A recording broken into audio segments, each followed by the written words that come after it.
Chapter 2781, Times Have Changed 50,000 Contribution Points? 10th place? When Zhuolinqiu heard the Green God Company staff's words, he was dumbfounded. In fact, even Feng, who possessed an apathetic personality, felt a little dazed at the staff member's words. After all, Feng was initially only a pawn in their eyes. Yet, not only did he climb up to the same playing field they fought on, but he was now even actively competing with them. No wonder he didn't put us in his eyes. Realization dawned upon Zhuolinqiu as he looked at Feng. However, a moment later, a hint of mockery appeared on his face as he said, "It's a pity he doesn't know that the contribution competition participants are just warming up and that the current rankings are only temporary." The upper zone's contribution competition had been going on for many years now, and everyone mostly understood how it worked. Those intent on participating in a particular season's competition generally wouldn't reveal their cards in the first 2 months of the season. This was because contribution points were basically trump cards for participants. Naturally, it would be best if participants hid their cards as deeply as possible and only revealed them at the last possible moment.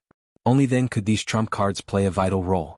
Moreover, there was an added benefit to accumulating contribution points in secret, deciding whether one would continue participating in a particular season's contribution competition or not. After all, aside from time-based assignments, other forms of contributions could be reserved for future competitions if necessary. Since the contribution competition had been running for many years now, some participants had been accumulating contribution points for a long time. These participants were waiting for the fateful day when they would reveal all their cards, instantly securing one of the top 3 positions, and gain access to the middle layer. Meanwhile, the current contribution competition was less than a month long. Hence, the various participants were still testing the waters and had yet to seriously invest their contribution points. The majority of their current points were from completing time-based assignments the Green God Company issued, not from long-term assignments that could be turned in at any time. Although I don't know why he made such a move, this is a good opportunity for us, Feng said, shaking his head as he regained his calm. Old Zhuo, go talk to him and tell him I'll buy the remaining points he has kept hidden at double the price. Double the price? Zhuolinqiu looked at Feng in surprise. Young master, historically, purchasing points at 1.5 times their original value is already pretty high. After all, there is no way these people can secure one of the top 3 rankings. There's no meaning for them to hold on to their points. If other people were to find out that you're offering to purchase his hidden points at double the price, they'd most likely raise their own prices as well. There were many instances where multiple participants joined hands to compete in the contribution competition. After all, unlike contribution points gained through completing assignments, points gained through other sources could be freely traded in secret. When a competition was about to end, participants who were close to the top 3 positions would often purchase the hidden points of other participants. Naturally, as Feng was aiming for one of the top 3 positions this time, he would also participate in this practice. The exchange rate would be based on the prices of the items sold by the Green God Company. Just do as I say. The Green God Company announced that the top 20 participants would receive a reward. So many people are trying to compete for the top 20 positions. It is only natural for the price of contribution points this time to be higher, Feng said, shaking his head. According to the information he had obtained, the Green God Company intended to further squeeze the various corporations for their wealth. To do so, the company had intensified the competition by allowing the top 20 participants to exchange for a limited number of items exclusive to the middle layer.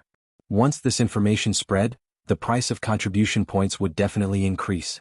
However, while a price hike was inevitable, the increase wouldn't be exaggerated either. After all, there were only so many items the top 20 participants could exchange using contribution points. Beyond that purchase limit, whatever contribution points they had remaining would become useless. I understand. Zhuolinqiu nodded and walked toward Feng. On the other side, Feng was currently ecstatic. Just a second ago he had still been a poor bastard in the upper zone. Now, however, he had 5 million trade points to his name, enough to purchase 5 ordinary housing units in the base layer. Of course, these points were still insufficient to purchase a large villa in the base layer. However, they were definitely more than adequate for his daily expenditure. At the very least, even after welcoming gentle snow and aqua rose into the upper zone, he wouldn't have to worry about their necessities. However, it's going to be difficult to get another large influx of points. It seems I'll have to think of a long-term way to secure 7 luminaries crystals in bulk, Feng thought with a sigh. 5,000 units of 7 luminaries crystal was a significant amount, Yet it was only enough to get him 5 million trade points and 50,000 contribution points.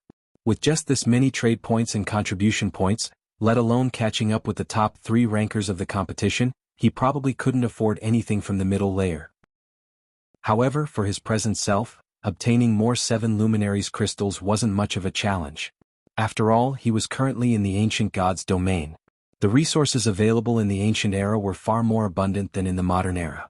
After verifying on his quantum watch that he had received the 5 million trade points and 50,000 contribution points, Feng planned to head for the upper zone's entrance to receive Gentle Snow and Aqua Rose. After all, this was the first time they were visiting the upper zone. Without anyone to guide them, it was very easy for problems to occur. Read latest chapters at Wuxia World. There were many taboos in the upper zone. If they accidentally violated one of these taboos, there was a high chance they would be banished from the upper zone permanently. However, before Feng could leave the exchange counter, Zhuolinqiu appeared beside him. Guild leader we meet again. Although Zhuolinqiu felt displeased at Feng's earlier attitude as Feng's butler, he still greeted Feng politely. Master Zhuo, do you have business with me? Feng asked calmly as he looked at Zhuolinqiu. Inwardly, though, Feng was a little surprised by this situation. Although he had expected Feng to seek him out sooner or later, he never thought that the man would act so quickly. Kurue had informed him about the ins and outs of the contribution competition, so he knew that those competing for the top 3 spots would secretly purchase contribution points from other participants. Now that he had just exchanged for 50,000 contribution points in one fell swoop, those seeking the top 3 spots couldn't ignore his existence. Indeed I do. Moreover, this is great news for you, guild leader Zhuolinqiu said with a faint smile. I believe you know about the matters regarding the contribution competition already, so I'll get straight to the point. Young Master Han wishes to purchase the contribution points you have yet to turn in. Moreover, young Master Han is willing to purchase them at double their market value. May I know what you think of this, guild leader? Chapter 2782, Wealthy Feng, double the market value? Feng was a little surprised when he heard Zhuolinqiu's words. According to Kurue, the transaction price for contribution points would reach 1.5 times the market value at most. Moreover, that was when the contribution competition was incredibly intense. After all, unless one entered the middle layer, it didn't matter how many contribution points one managed to accumulate. Yet Feng was offering double the market value. Even if the Green God Company would allow the top 20 participants to exchange for 3 items from the middle layer this time, this was still a very high price. After all, the difficulty of getting into the top 3 was simply too great. Before Feng looked into the current top 3 participants, he had still been confident of getting into the top 3. However, after gaining an understanding of those 3 participants, all thoughts of entering the top 3 had disappeared from his mind. This was because those 3 people could instantly gain an additional 1 million contribution points if they grew serious. In other words, if he wished to secure one of the top 3 positions, he would need 100,000 units of 7 luminaries crystal at the very minimum. What did this amount represent? Even if he squeezed the 5 great super guilds and a dozen other superpowers dry, getting such a huge number of 7 luminaries crystals was impossible. Moreover, this was only the minimum requirement to compete for the top 3 positions. Hence, he had no choice but to wait for Zero Wing to grow stronger and set aside trying for one of the top 3 spots for the future. In the current competition, he simply had no chance whatsoever. Even if he was currently in the ancient god's domain, with its more abundant resources, the 7 luminaries crystal was still an incomparably valuable commodity. Moreover, its rarity was not the slightest bit lower than in the modern era. In fact, competition for the 7 luminaries crystal was intenser in the ancient era. From what he heard, the interstellar continent's various powers were similarly purchasing 7 luminaries crystals at astronomical prices. Residents of the interstellar continent could exchange for living resources in the real world using 7 luminaries crystals. In fact, if one collected a sufficient number of 7 luminaries crystals, one could even get promoted from an ordinary civilian to a resident of the core area. Simply put, every player in the ancient era was competing for 7 luminaries crystals. On the other hand, only the major corporations based in upper zones were competing for 7 luminaries crystals in the modern god's domain. The competition over the crystals had nothing to do with ordinary players. In fact, it didn't even have anything to do with ordinary corporations. Hence, even if he were to contest frantically for 7 luminaries crystals in the ancient era, the amount he could get his hands on was unlikely to secure him one of the top 3 spots in the current contribution competition. Now, he would be satisfied so long as he could secure one of the top 20 positions, and he could indeed afford to sell a portion of his additional points. That's right. Double the market value. Guild leader sure, you should be able to see young Master Han's sincerity in this matter, Zhuolinqiu said, chuckling. I can assure you that you won't find another person in the base layer who would offer you such a price. The Five States Corporation was one of the top corporations in the country. It had deeper foundations than even the Boulder Corporation, albeit by only a slight margin. In addition, the corporation even had a genius like Han Feng as its heir. It was only a matter of time before the corporation set foot in the middle layer. After giving the matter some thought, Feng replied, I can agree to that price, but I have a condition. Han Feng's offer would tempt anyone. After all, this was equivalent to receiving a 50% discount on the various products the Green God Company put up for exchange. For Feng, who was currently severely lacking in the upper zone's resources, Han Feng's offer was heaven sent. Condition? What condition? Zhuolinqiu frowned slightly. In his opinion, the price Han Feng offered was already quite generous. He never thought that Feng would want a foot after getting an inch. I want to settle the transaction using life potions, phantom potions, or the middle layer's limited products, Feng said. I will not accept anything else apart from these items. 5 million trade points were already more than enough for him to get by in the base layer. There was no point in getting more. Only the limited exchange items were of value to him. Particularly, the life potion and the phantom potion weren't available in the outside world. Even if he tried to exchange for these items using his authority, he could get only 5 bottles per year.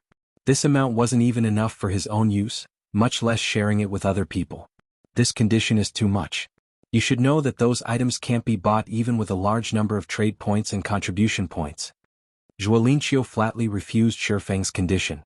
Nobody in the entire base layer would satisfy this condition of yours. Whether it was the life potion, the phantom potion, or the middle layer's limited items, they were all incredibly precious to the various corporations. No one would casually trade them away. How about I buy them at their original price? Feng suggested. Feng understood that he was indeed asking for a lot with his condition. However, this was also how negotiations worked. Only after both sides agreed on a price could a transaction take place. Zhuolinqiu fell speechless at Feng's response. He felt that Feng didn't understand his previous words at all. However, before Zhuolinqiu could manage a response, Han Feng's holographic projection suddenly appeared from Zhuolinqiu's quantum watch. It is impossible for me to sell those items at base price. However, with my authority I can sell some to you at double the price. This is also the lowest I can go, Han Feng said. Moreover, I believe that nobody else in the base layer would offer you a better price. That works. Feng didn't feel particularly surprised at Han Feng's counter-offer. On the contrary, he found this outcome to be quite excellent already. The limited items the Green God Company offered for exchange came with fixed price tags, and residents with the necessary authority could exchange for these items at any time. However, as their description suggested, each resident could exchange for only a limited number of these items. If a person wanted to get their hands on more, they could purchase these items from other residents at a marked-up price. Moreover, even if one were willing to pay the extra cost, one wouldn't necessarily be able to find a willing seller. That settles it then? Han Feng nodded. However, let me get one thing straight first. Every transaction we conduct must be valued at 50,000 contribution points or more. Otherwise, our transaction will be invalid. That won't be a problem, Feng assured, smiling. He understood what was going through Han Feng's mind. A sum of several thousand contribution points was most likely nothing in Han Feng's eyes. Moreover, such an amount wouldn't be of any help to him in the contribution competition. After all, if the top 3 participants were serious, they could easily add 1,000,000 points to their names. Hence, a transaction of 50,000 contribution points was most likely the lowest acceptable amount for Han Feng. Okay. So long as you've collected 50,000 contribution points, you can come and find me at any time, Han Feng said before disconnecting the quantum communication. After Han Feng finished speaking, Zhuolinqiu turned around and walked away, leaving Feng alone at the exchange counter. When Zhuolinqiu returned to Han Feng's side, he had a hesitant expression. Just speak your mind, Han Feng said as he looked at his old butler. Young master, I'm afraid the old master and the others will have big opinions about your decision to sell him those items at just double the price, Zhuolinqiu said worriedly. After all, those items are things the corporation went to great lengths to accumulate. They are meant to serve as the foundation for the family's younger generations. Foundation. Feng suddenly smiled. Unless we enter the middle layer, the Five States Corporation will be nothing but ants in the eyes of those above. Also, we have failed to enter the middle layer after all these years. If we don't fight now, when will we fight? Moreover, the family has already promised to assist me with everything they have. If they're not even willing to part with these items, how are we supposed to compete with the other participants? However, just Feng's 50,000 contribution points won't change anything, Zhuolinqiu said. I naturally know this. Feng is only one of the small sources for me to secure contribution points. At this point, Feng's eyes began glowing slightly. The old man has already met with the other corporations in the upper zone and made some promises to them. I believe he should have no problem securing 700,000 or 800,000 contribution points for me. Afterward, it'll depend on whether I can complete the Green God Company's bounty. So long as I succeed, I'm certain I can enter the top 3. He was hell-bent on winning the contribution competition this time. Meanwhile, after Feng and Zhuolinqiu left the exchange center, Feng made his way to the item exchange counter. Compared to the contribution points counter, the item exchange counter had many more people lined up before it.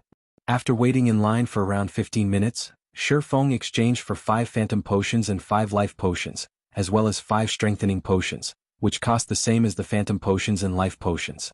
In the end, he spent a total of 75,000 trade points. In the outside world, that was already equivalent to 750 million credits. The strengthening potion was considered the least promising product in the upper zone because it had only one function: the strengthening of the user's physical fitness. However, residents in the upper zone would have their physical fitness automatically raised to a certain level, even without any training. If one combined this effect with daily exercise, they could elevate their physical fitness to astonishing levels. Hence, there was simply no need to spend 5,000 trade points to exchange for a strengthening potion. Nevertheless, Feng naturally believed it was better for him to raise his physical fitness as quickly as possible. After all, the stronger his physical fitness became, the easier it would be to improve his brain activity. Often, when Feng gained enlightenment and achieved a qualitative improvement in his techniques, he would find himself facing various problems stemming from his inadequate physical fitness. Had he been as fit as Feng during those times, he wouldn't have faced any problems at all. Hence, he felt that it wasn't a loss to spend 25,000 trade points for 5 strengthening potions. Not to mention, he could already be considered a wealthy person in the base layer. It's almost time to pick up Qingxue and Aqua. After taking a look at the time, Feng promptly departed the Green God Tower and hurried over to the upper zone's entrance. Read latest chapters at Wuxia World. 2 hours later, a levitating car stopped at a designated parking lot before the gigantic metal door serving as the upper zone's entrance. 4 people, 1 man and 3 women then alighted from the car. They were none other than Lei Bao Liang Jing by Qingxue and Aqua Rose. As to why Lei Bao had come along, it was as a precaution. After all, many powers were currently targeting Zero Wing. Meanwhile, Liang Jing, someone with little combat power, was unsuited for going out alone. Hence, Lei Bao would usually accompany her whenever she left Zero Wing's headquarters. Ordinary bodyguards would have little to no use against the opponents Zero Wing faced. So, this is the upper zone? Liang Jing was surprised when she saw the vast steel wall at the upper zone's entry. Even Lei Bao was surprised by the sight. He never thought that the rumored upper zone would have such an appearance. Chapter 2783, Era of Hegemony, Upper Zone, Entrance. While Liang Jing and Lei Bao were shocked by the sight before them, Feng, who had been waiting quietly by the entrance for some time, approached them. How is it? It's different from what you imagined, right? Feng asked, smiling faintly as he looked at the two. Their expressions and thoughts were exactly the same as his when he first arrived before the upper zone. Guild leader, how is the upper zone? Liang Jing asked as she looked at Feng. Is it as amazing as the rumors make it out to be? There were many rumors circulating in the outside world about the upper zones. Nobody was allowed to go near the upper zones without permission despite them being in the middle of bustling cities. Hence, while everyone knew of the upper zone's existence, no outsider truly understood them. In fact, there was not the smallest piece of official news on the upper zone in the world. The information everyone knew came only from rumors. Lei Bao couldn't help pricking up his ears at Liang Jing's question. To him, the upper zone was a place he never even dared to dream of visiting. After all, even world champions in fighting couldn't visit it. It's amazing. Feng replied with a smile.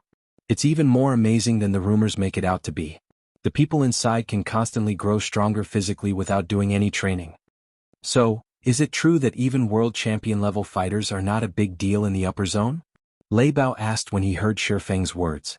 The fact that a place could automatically improve a person's physical fitness was simply unbelievable. This revelation thoroughly shattered his view of physical training. That rumor is slightly exaggerated, but it's not far off from the truth either, Feng replied, not trying to conceal the truth. Even without physical training, the upper zone's residents can still achieve a physical fitness rivaling Henglian masters. With some systematic training, their physical fitness becomes even more astonishing. It's actually such an amazing place? Lei Bao was shocked. He had undergone plenty of intense training to achieve his current physical fitness, yet the upper zone's residents could easily accomplish a similar feat without any training. Who would possibly believe this?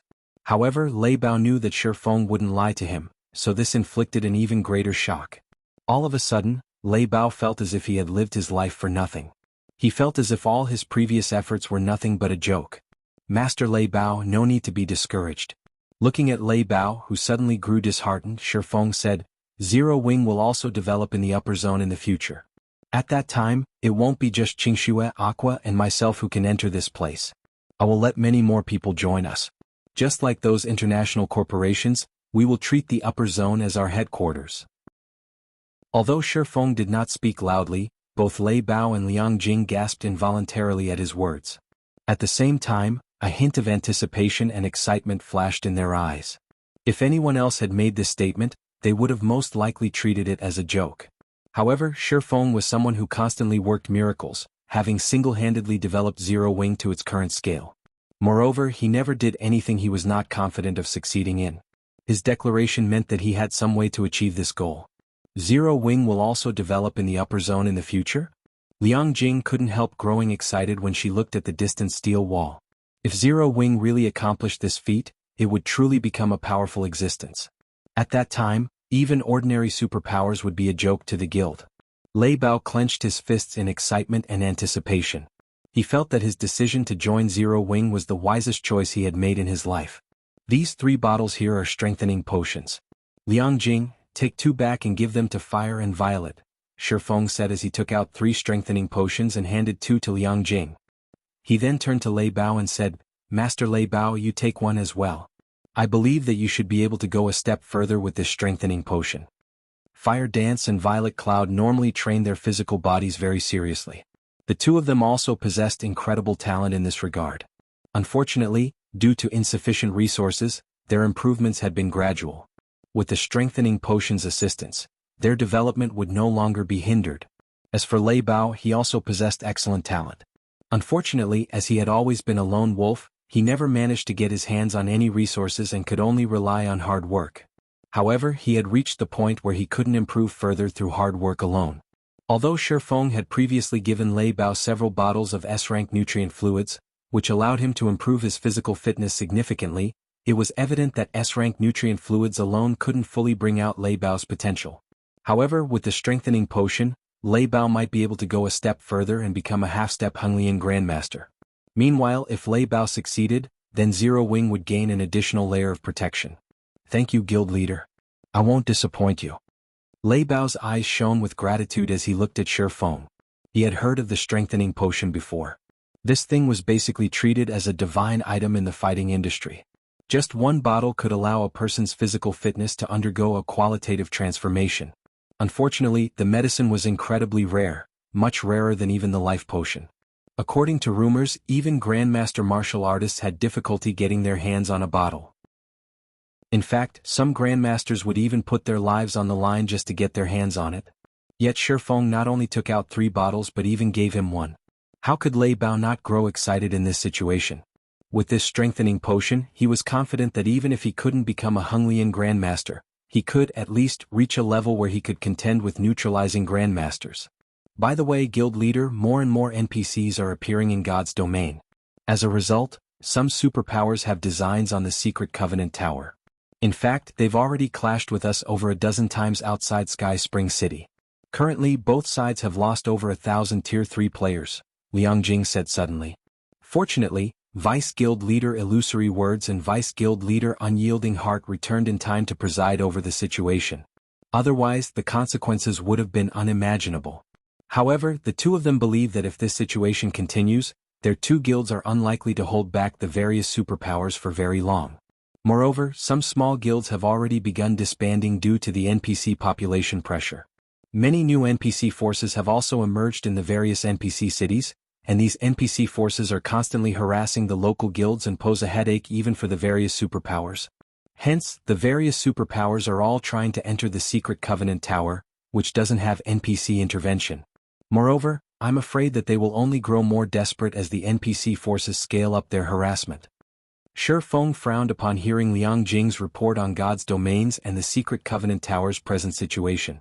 He hadn't anticipated that the NPC forces would actually begin taking action so soon.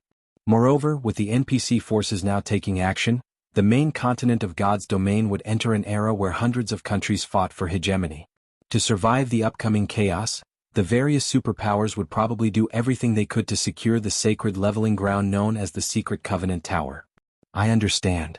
After giving the matter some thought, Feng looked at Liang Jing and instructed, "For now, have everyone in the guild avoid going out to do quests if possible. Instead, have them focus on grinding in the secret Covenant Tower and restrict their sphere of activity to Sky Spring City and our 3 guild cities. Also, have Crimson Emperor and Unyielding Soul hasten their exploration. It doesn't matter even if it increases the chances of the secret getting out. Our side will do the same as well." Originally, he thought that it would take the NPC forces another 2 weeks to take action.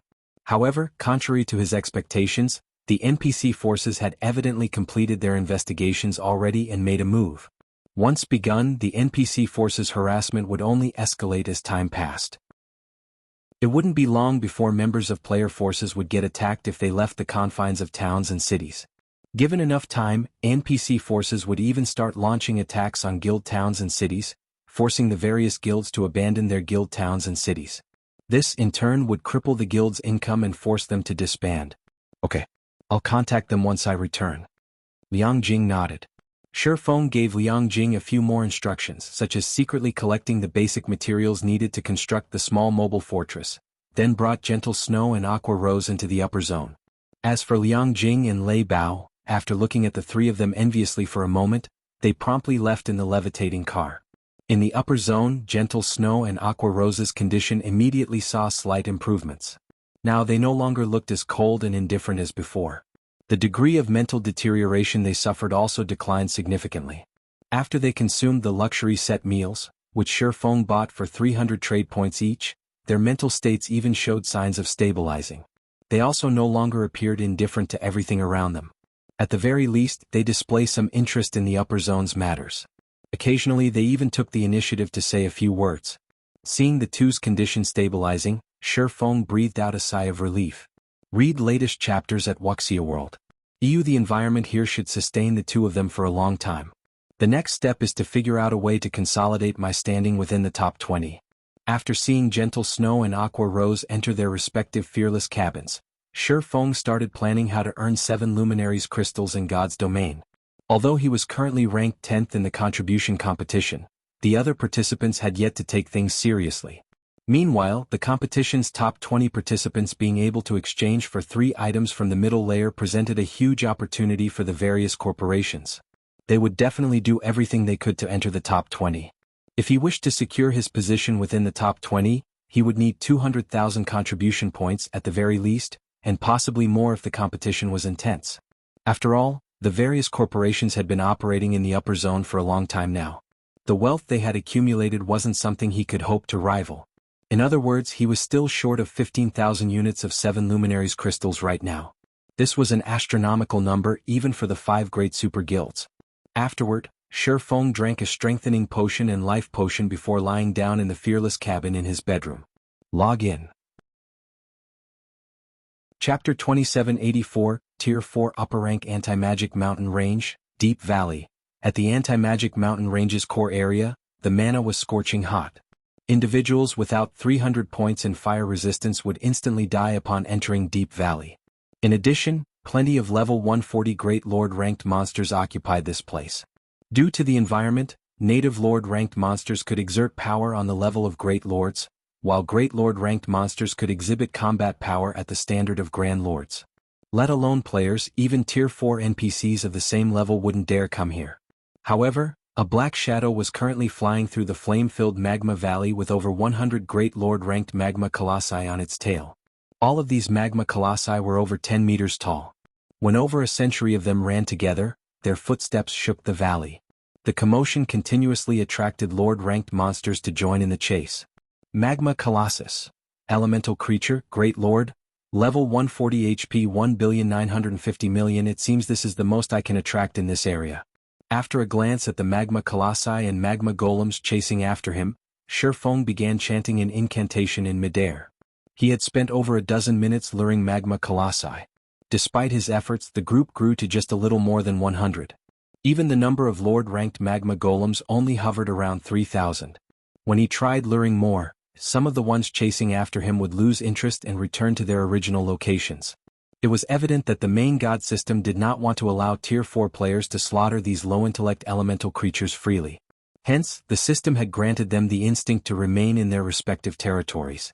Meanwhile, as the magma colossi were about to get close enough to attack Feng, he completed the incantation for Flame Domain and released it. Originally, Flame Domain was only an AoE offensive spell. Its range and power weren't comparable to large-scale destruction spells. Even so, it still possessed incredible power. However, Feng's mana domain, mana quality, and the environment here had buffed Flame Domain to the point where it rivaled Tier 4 large-scale destruction spells. Even though the magma colossi and magma golems possessed high elemental resistance as elemental creatures, in front of absolute power, their HP still fell rapidly. The monsters lost over 16 million HP every second. Moreover, the damage even increased by 20% every second. By the time Flame Domain's 7-second duration ended, the magma golems were already in tatters. They had clearly fallen into a heavily injured state. The magma colossi, though, fared much better, as they had lost only around 100 million HP and nothing else. If only I had a great wizard here. Just one Tier 4 curse would be enough to deal with the Lord-ranked rabble. Afterward, all I would have to do is focus on dealing with the Great Lords. Feng felt a little frustrated as he looked at the heavily injured magma golems. He had been grinding for 6 consecutive days now, and he had basically wiped out the monsters in the anti-magic mountain range's outer and inner areas. Now he was left with only the monsters in the core area to grind for EXP. However, the majority of the monsters here were only at the Lord rank, and they awarded him with barely any EXP when killed. Moreover, they took the most time to kill due to their numbers. Fortunately, he had quite a few AoE skills at his disposal. The 7 Luminaries Ring's Flame Domain was especially helpful. Without these skills, he would have collapsed from exhaustion just dealing with the Lord-ranked magma golems. The next moment, after casting Flame Domain, Feng followed up with Lightning Edge. This Lightning Edge was completely different from the Lightning Edge he had used in the past. When he executed the skill now, it looked as if he had summoned a raging river in the sky, one that covered 200 yards. When the raging river flowed across the crowd of monsters, the weakened magma golems were instantly killed. The power of the skill was not the slightest bit weaker than that of Tier 4 skills. Lightning Edge was capable of exhibiting such power now because Feng had already upgraded it to the limits of Tier 3. The skill's current power was worlds apart from when it was still at Tier 1 and Tier 2. Of course, the amount of EXP Feng had to invest in the skill was astronomical. This was also why, despite having grinded for 6 consecutive days, Feng had only reached 53% of level 138. Otherwise, he would have long since shot past level 140. However, Feng didn't really care about losing so many levels. After reaching Tier 4, levels were no longer that important to players. For Tier 4 players, reaching level 150 or even level 200 was a simple task. After all, they could earn EXP many times faster than Tier 3 players. In front of a Tier 4 player, Great Lord-ranked monsters that Tier 3 players had difficulty dealing with were no different from common monsters. They merely had more HP and took more time to kill. Despite this being the case, during Feng's previous life, one would often see Tier 4 players stuck at around level 130, even though Tier 3 players had reached level 145 already. The reason for this was simple. After reaching Tier 4, players would no longer gain significant improvements by relying on epic weapons and equipment. Only fragmented legendary weapons and equipment could help. Meanwhile, apart from obtaining fragmented legendary items, one other way Tier 4 players could improve their combat power by a large margin was through Tier 4 skills and spells. Hence, after reaching Tier 4, anyone with brains would search for Tier 4 skill and spell books. This was especially true for Tier 4 magical classes. A Tier 4 spellbook was more valuable than several pieces of top-tier epic weapons and equipment. Of course, due to the rarity of Tier 4 skill and spellbooks, not all Tier 4 players would be lucky enough to invest their EXP into nurturing their skills to Tier 4. Instead, most Tier 4 players would have to spend legacy skill points to learn Tier 4 legacy skills. Such players would be fortunate to have 3 or 4 Tier 4 skills in their arsenal. This was also why most independent players who reached Tier 4 would possess high levels, while the various large guilds' Tier 4 experts would have low levels. After all, the search for Tier 4 skill books required a lot of manpower. They were not items that could be found easily by relying on one person's strength. Lightning Edge was a Tier 4 skill Feng had obtained from the Titan Library. Previously, when he was still at Tier 3, he couldn't gain EXP rapidly. Hence, he had always left the skill at Tier 2. Now that he had reached Tier 4, he naturally couldn't continue wasting the skill's potential. After all, the Titan Library was a place players could enter only 3 times in their entire lifetimes. In other words, players could obtain 3 skill books at most from there.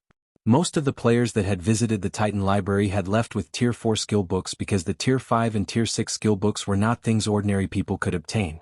Even now, Feng was not confident he could get his hands on a Tier 5 skill book. After all, the higher a player's tier was, the more challenging the trial they would face inside the Titan Library.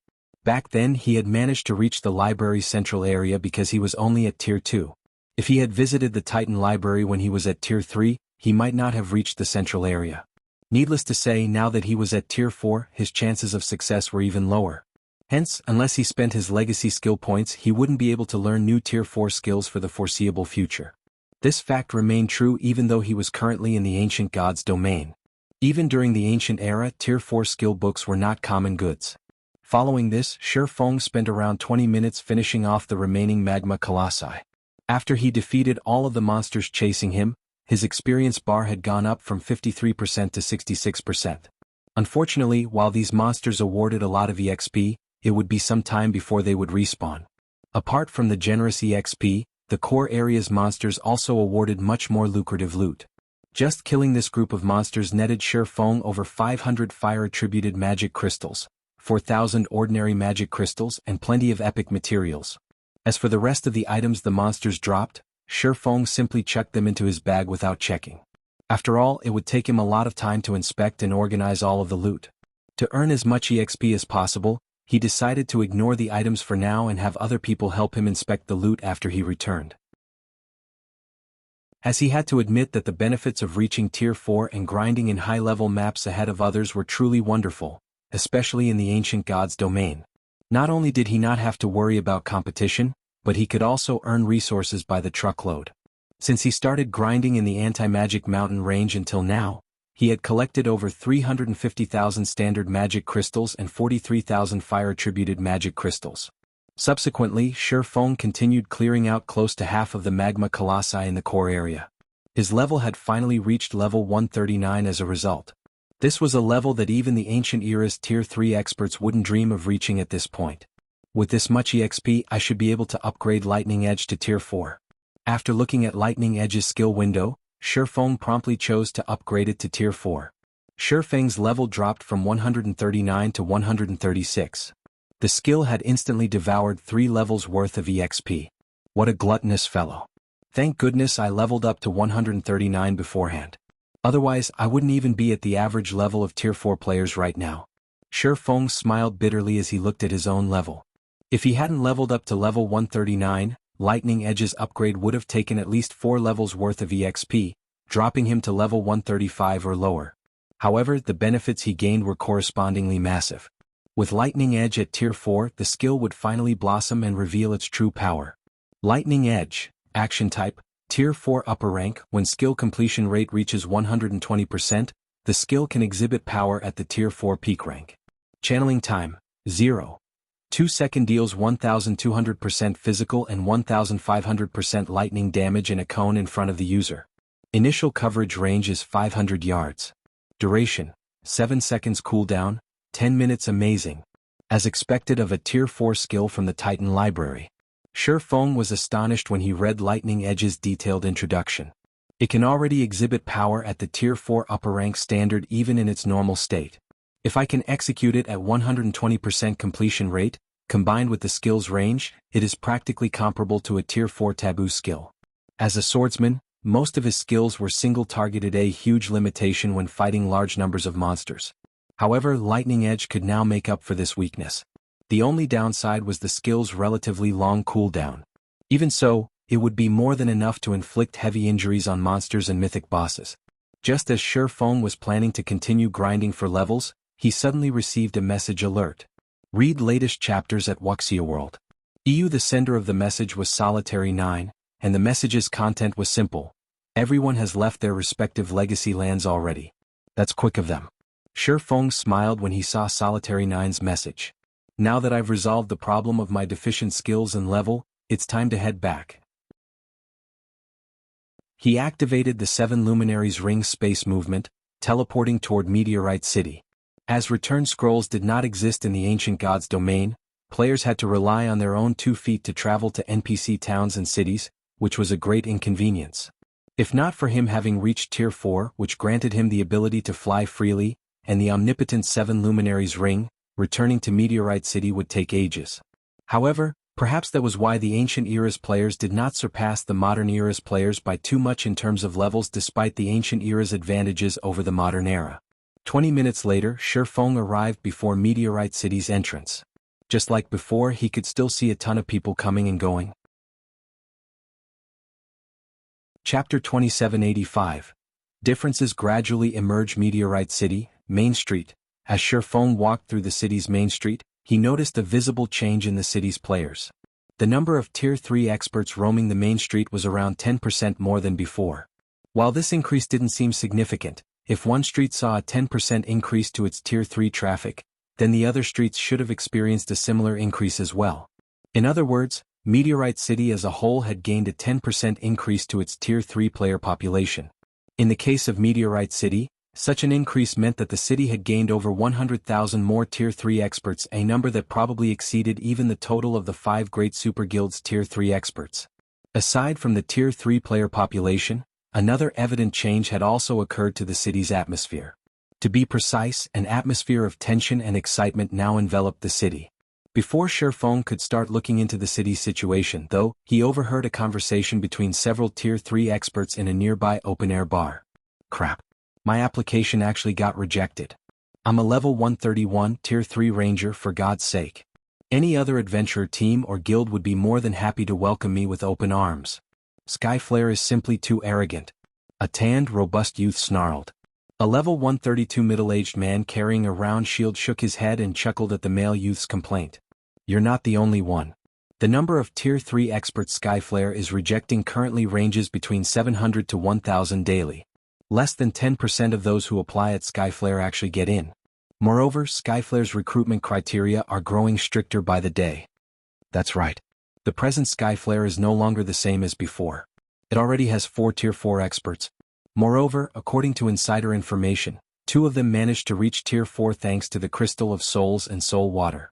From what I heard, Skyflare still has plenty of Crystals of Souls and Soul Water, a level 131 Tier 3 assassin youth said, agreeing with the middle-aged man's words.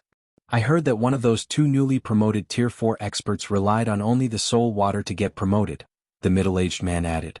The Crystal of Souls is incomparably rare, but it's a different story for the Soul Water. Even Skyflare's normal members have a chance to get a drop of Soul Water.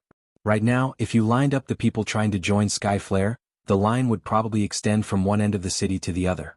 I also heard that news of this has reached the neighboring city's Tier 3 experts, and many of them are already making their way to Meteorite City. Once they arrive, the number of Skyflare's applicants will definitely skyrocket. If I'd known something like this would happen, I would have joined Skyflare long ago.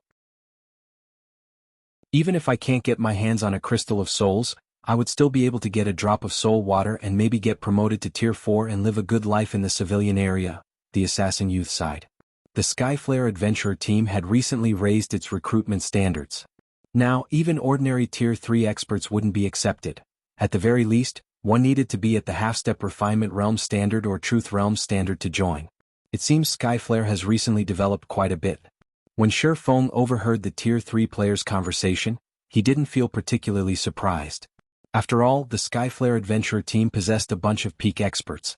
In addition, unlike the modern era's experts, the ancient era's experts had long since regarded God's domain as their everything. The combat standards of the players here were far superior to those of the modern era's players. If not for the ancient God's domain lacking means of restoring one's concentration, there would have been many more Tier 4 players roaming the world. After all, the ancient era's players had a massive advantage when it came to getting promoted to Tier 4. Afterward, Feng eavesdropped on a few more conversations about Skyflare's and Meteorite City's current state. From what he heard, he understood that Skyflare was preparing to expand its influence to other NPC main cities, and it was recruiting the necessary manpower to do so. Once it had enough Tier 3 experts, it would most likely make a beeline for the neighboring main cities.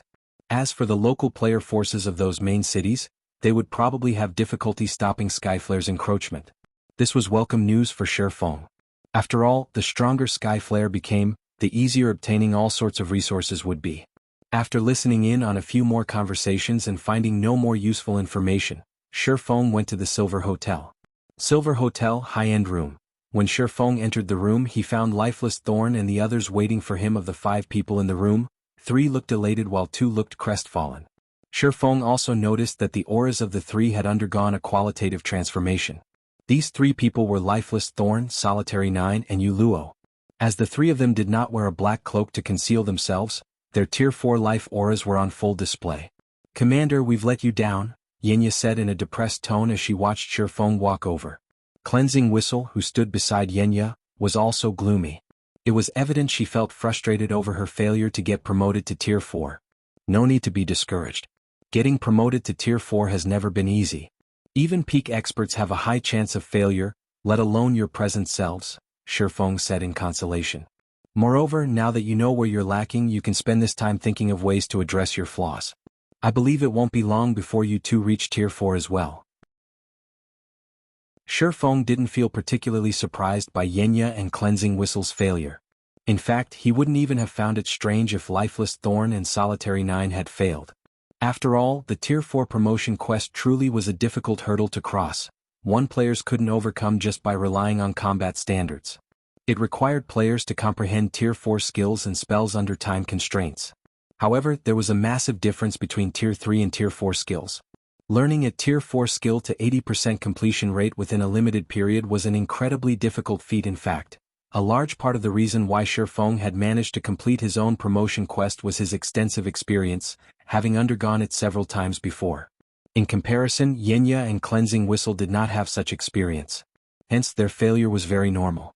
According to past statistics, 99% of the various superpowers core members failed their Tier 4 promotion quest when they challenged it for the first time.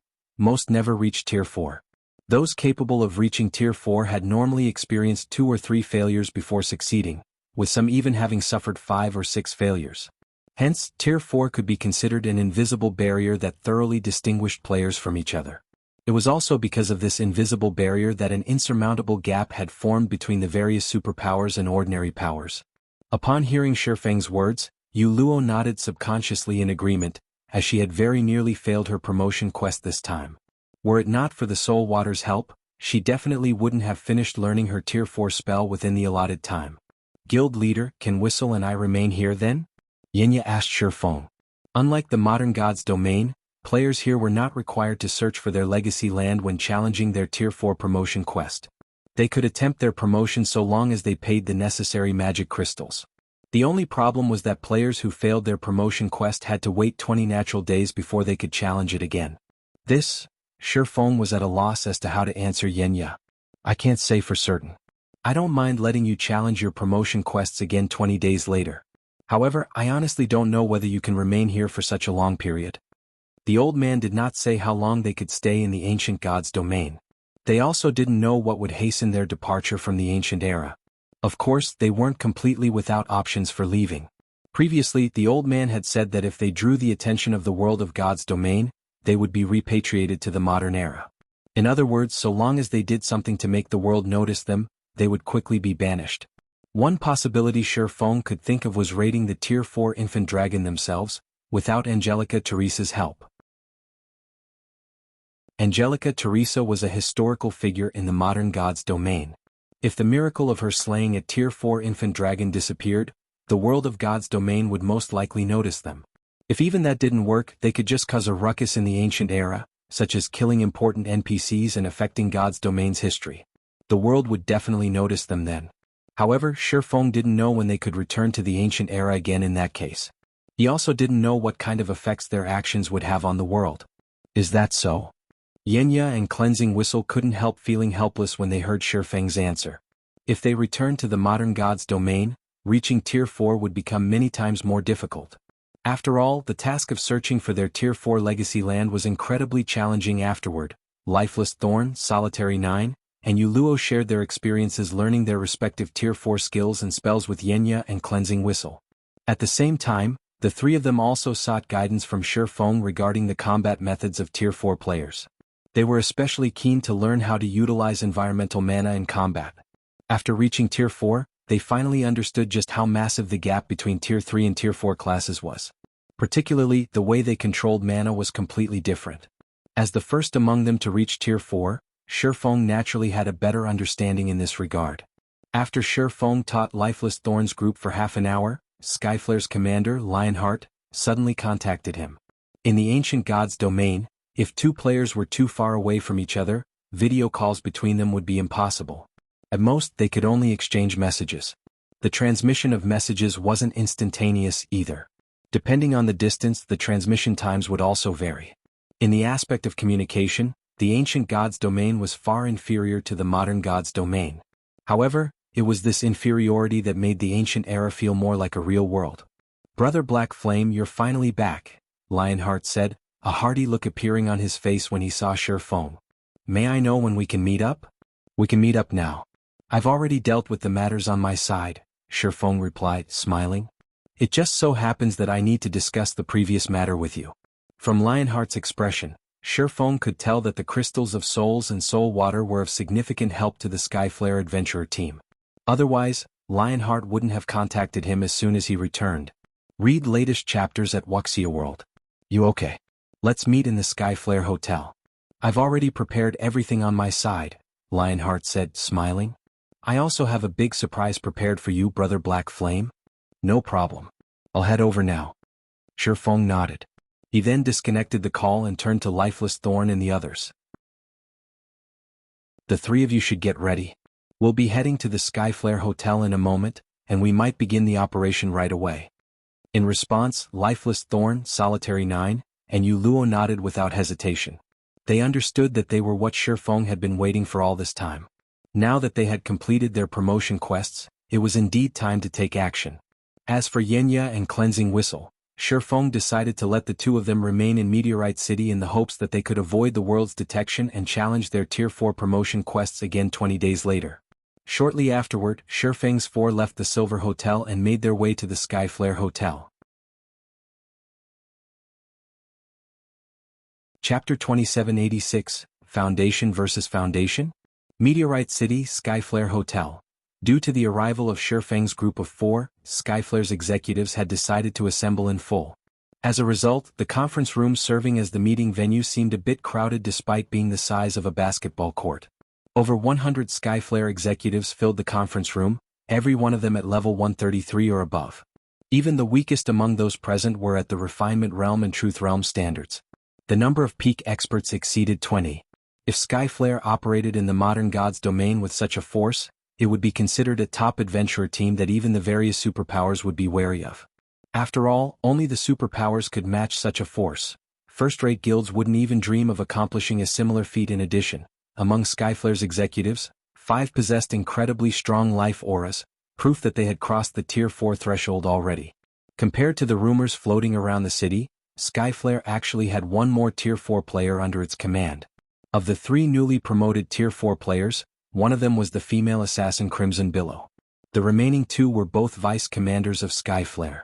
One of them was Blood Blade, a level 135 male berserker, while the other was Fated Fern, a level 135 female oracle. "What do you think, Brother Black Flame?" Lionheart asked when he saw Feng enter the room. Pointing at the gathered Skyflare members, he chuckled and said, "These are the elites of Skyflare. Are they to your satisfaction?" "They are indeed excellent." Feng nodded in agreement as he scanned the crowd before him. Smiling, he asked, "Is this the surprise you told me about, Commander Lionheart?" Setting aside the 5 Tier 4 experts, just the 100-plus Tier 3 experts present already represented astonishing combat power. Many of these Tier 3 experts sported epic items, with some even boasting fragmented legendary items. It wouldn't be an exaggeration to say that the total number of fragmented legendary items that Skyflare had exceeded that of any individual superpower operating in the modern era. With such a well-equipped team at his command, Lionheart indeed had the qualifications to be proud. Of course not. Lionheart smiled, shaking his head. He then took out an ancient crystal from his bag and asked, "What do you think this is?" After a casual glance at the crystal, Feng immediately revealed a look of surprise on his face. A Tier 5 sealing crystal.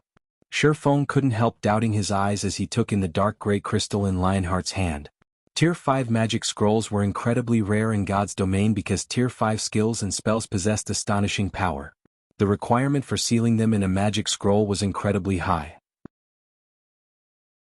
Moreover, even if one successfully stored a Tier 5 skill, one would be fortunate if the resulting magic scroll could exhibit half of the skill's original power. A sealing crystal, on the other hand, could perfectly seal skills and spells at the Tier 4 standard or above. Moreover, although sealing crystals were one-time use items, they did not impose any usage requirements. Players could freely use the stored skill or spell at 100% potential. Meanwhile, the darker the color of a sealing crystal, the stronger the skill or spell stored inside. Since Lionheart's sealing crystal was dark gray, the sealed skill or spell was at the Tier 5 standard at the very minimum. "That's right. This is indeed a Tier 5 sealing crystal," Lionheart said with a faint smile. "We got lucky and came across a visiting high noble from another city. After helping him complete an incredibly difficult quest, we were able to purchase this Tier 5 sealing crystal from him. I believe that with this Tier 5 sealing crystal, our operation will proceed much more smoothly." Indeed. If the skill or spell sealed inside is sufficiently powerful, it might be enough to land a heavy blow on the infant dragon, Feng said, nodding. While it was true that an unrestrained Tier 4 infant dragon was on par with Tier 5 monsters, that was true only for the average Tier 5 monster. A Tier 4 infant dragon still couldn't stop Tier 5 skills and spells that were above average in power. Hence, this Tier 5 sealing crystal could indeed serve as a trump card in the upcoming raid. Skyflare will assist you with everything it has this time, Brother Black Flame. I have gathered all of Skyflare's top experts. We have a total of 124 people, 5 of whom are at Tier 4. We have also finished distributing the teams. For the following operation, we will all listen to your command, Brother Black Flame, Lionheart said proudly. If you have anyone you wish to include in the team, you can freely make adjustments to the team as well. I really have to thank you for this, Commander Lionheart, Feng said gratefully. While he was somewhat confident of dealing with the Tier 4 infant dragon, he had never actually killed an unrestrained Tier 4 infant dragon. Hence, it wouldn't be strange if their team suffered annihilation. For the Skyflare Adventurer team to give him its full support for such a risky operation required a lot of courage and determination. Nonsense. We are only helping each other, Brother Black Flame.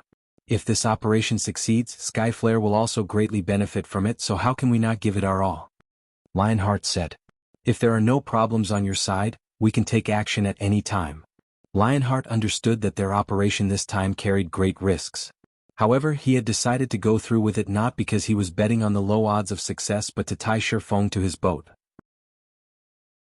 Both the Crystal of Souls and Soul Water were of considerable help to players in completing their Tier 4 promotion quest. One example of this was Crimson Billow, who had failed her promotion quest before. After using a Crystal of Souls, she had completed her promotion quest on the second attempt. In fact, even Bloodblade and Faded Fern had mentioned that without the help of the Crystal of Souls and Soul Water, they would have most likely failed their promotions. Hence, Lionheart began placing even greater importance on the Crystal of Souls and Soul Water. Meanwhile, if he wished to secure a stable supply of these two items, he had to befriend Feng.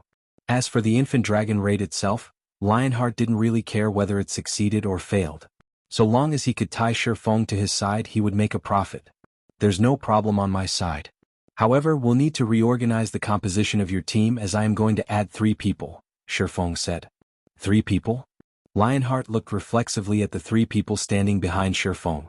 At this time, the 3 people behind Feng had concealed their auras and information using black cloaks.